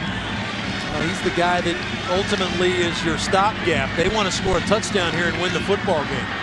Well, they're within his range. His longest is 48. They're there. Here's the slant. Down to the 15. To 13 goes Ebron. Safety Bishop playing off. Again, they were coming with pressure. Bishop playing at depth. Good quick throw by Renner to get Ebron the football, and you're inside the 10-yard line. Gain of 11. They mark it at the 7.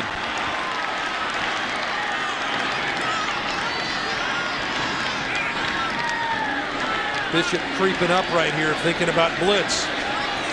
Under 3 minutes to play.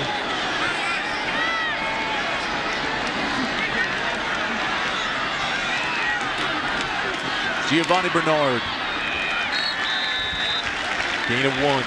Good play, Art Norman, the defensive end, falls back inside and gets Giovanni Bernard on that delay to the inside the zone replay. They've been creased a couple times in this series on that play. Nice play by Norman.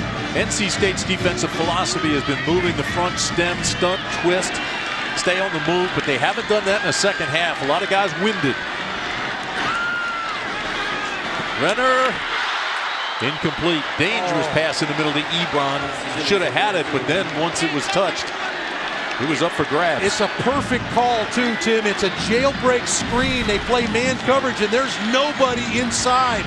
They've got everybody blocked. All Ebron has to do is catch the football, and he walks into the end zone. It's a great call by Blake Anderson. And it brings up a 3rd down and 7.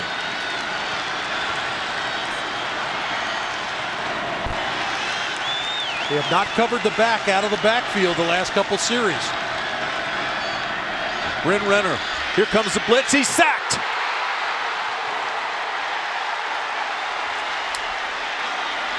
Second sack of the day. Cato Bishop came free from the outside. And that forces Larry Fedora's hand. He's got to bring Casey Barth in to try to tie this football game. But a big play on 3rd down inside the 10 by NC State's pass rush. Now this will be from the 39-yard line. Correction, 34-yard line. Or a 34-yard attempt, anyway.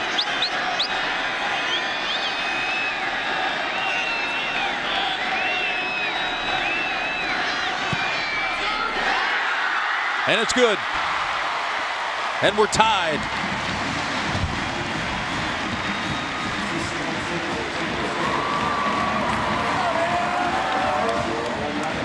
So the 34-yard field goal by Casey Barth ties it at 35. What a good job by North Carolina to come back with the time they had left to get down and tie the football game. And now if you've been watching NC State play, this might be the last guy, if you're a North Carolina fan, you'd like to see on the field with the football, Mike Glennon. He's woven some magic in late in football games, and certainly has done that the last couple of weeks. Well, the 5-game winning streak by NC State has included some thrilling finishes. Take you back to 2007. Bill Eugene ran for 3 touchdowns, including the go-ahead 1-yarder with just under 2 minutes left to help the Wolfpack to a 4-point win. 2 years later, Alan Michael Cash was the star of the day. Blocked a field goal attempt with about 5 minutes left. A 1-point NC State win.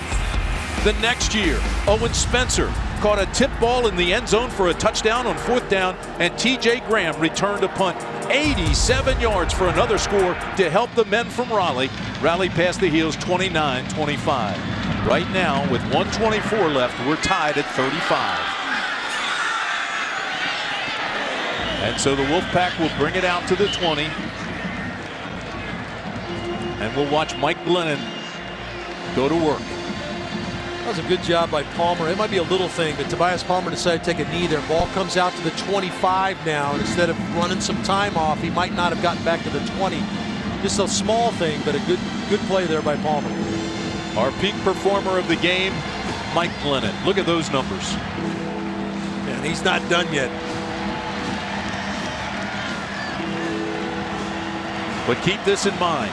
Mike Glennon has missed his last 6 passes. Well, it's been the pressure of North Carolina. Are they willing to blitz to get after him? Pressure again, and he's sacked. He's gone down 5 times this afternoon. Kevin Reddick gets another one. Well, Larry Fedora has got to begin to consider maybe a timeout of his own. Let's see what his defense does here. Obviously, NC State not in any hurry, so they're letting the clock run. I would think that if North Carolina gets some kind of stop here, you'll see Larry Fedora burn a timeout.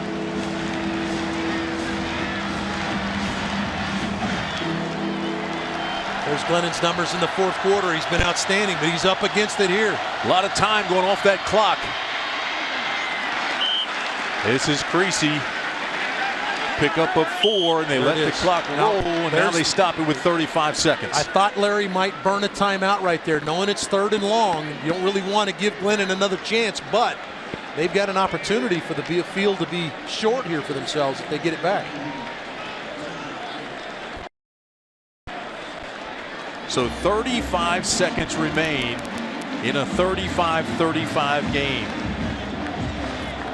Well, when you look back to what Glennon has been in games in the past, how about this one just a short time ago? Number 3, Florida State. 3 4th down conversions and the touchdown throw to Underwood to seal it. Unbelievable job by Glennon. And Tom O'Brien's team, I'm not sure that they take a shot right here. I'm not sure that they do either. As a matter of fact, it almost looked like he was playing to run the clock out to get into overtime. What a great scene at Kenan Stadium this afternoon. In the shadow of the walls, the bell and the well. Here we are between the pines, and it's everything we expected this afternoon. Another run and another timeout. Stops the clock at 30 seconds. Well, we haven't seen a lot of great punting today. There have been a lot of short punts. It looks like Roy Smith will go out. I thought maybe they might consider sending Gio Bernard out, but it'll be Roy Smith to take this punt for North Carolina. So North Carolina uses its final timeout with 30 seconds left.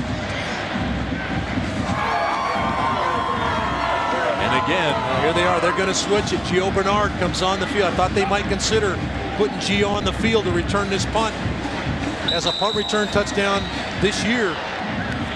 He is explosive. Again, Casey Barth's longest field goal is 48 yards. And there's a stiff wind out of the northeast right now at 16 miles an hour, which would be in his face. Yeah, very important that he does not try to drive this football and give Bernard time to catch it and sort things out.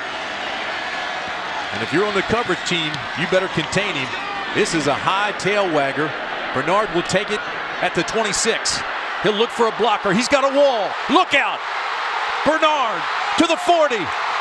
Will they catch him? Inside the 20. Giovanni Bernard is gone. Touchdown, Carolina.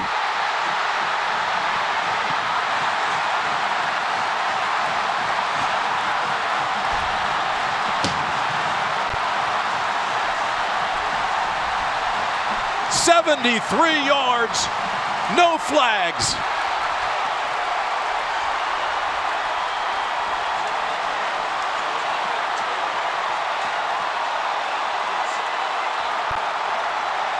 We say contain, there was none. The wall was set up and he found it. Well, the punt was so good that he outkicked his coverage, and they got a wall set up for Giovanni Bernard. And I knew that if they had an opportunity to get Bernard in the game, that was why they switched returners. He's so explosive and dynamic. Give him a chance, and it really paid dividends. 13 seconds left. Wow.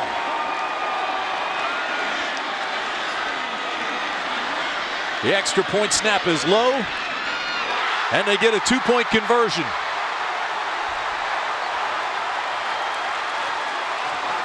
Well, Tim, let's take a look at it. They make the switch. They put Giovanni Bernard back in the game. They knew they had one chance. Credit Larry Fedora for burning his timeouts to give him an opportunity to set up a return. It's a great punt, but he outkicks his coverage. It gives Bernard a chance. Here's the wall being set up right here. All Gio has to do is get there.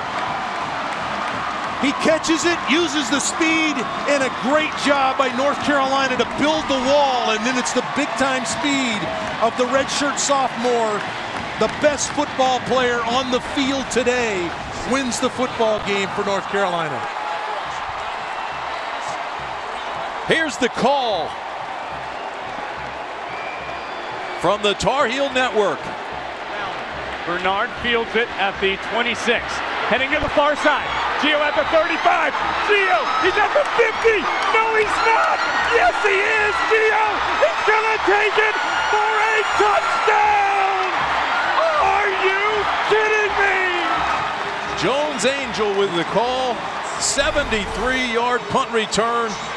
Game, set, and match. Boy, unbelievable. 303 total yards for Gio Bernard. He rushed it, he caught it, and he returned it. What a day for Gio Bernard.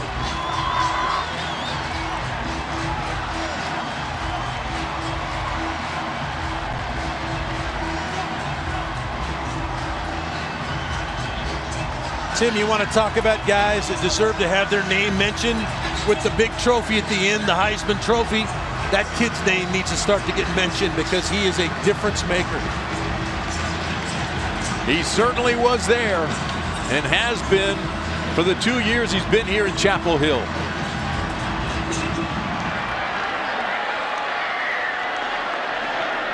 Wilson takes it on the short hop, looks for a hole, tries to get outside. Flag comes in. There is a fumble, and Carolina gets it back. But it looks like NC State's streak of 5 wins in a row in this series is about to come to an end with 8 seconds left.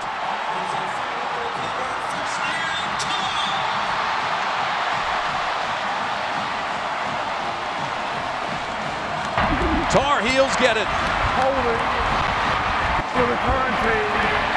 Penalty is declined. First down.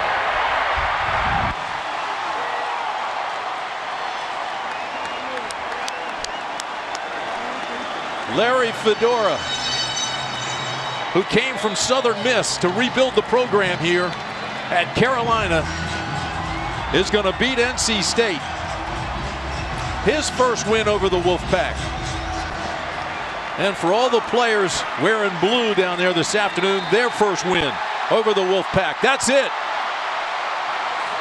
Carolina wins it 43-35, and an incredible football game from Chapel Hill. For Mike Hogwood, Dave Archer, you have been watching coverage of Atlantic Coast Conference football on the ACC Network, an exclusive production of Raycom Sports. 43-35 Carolina. So long, everybody.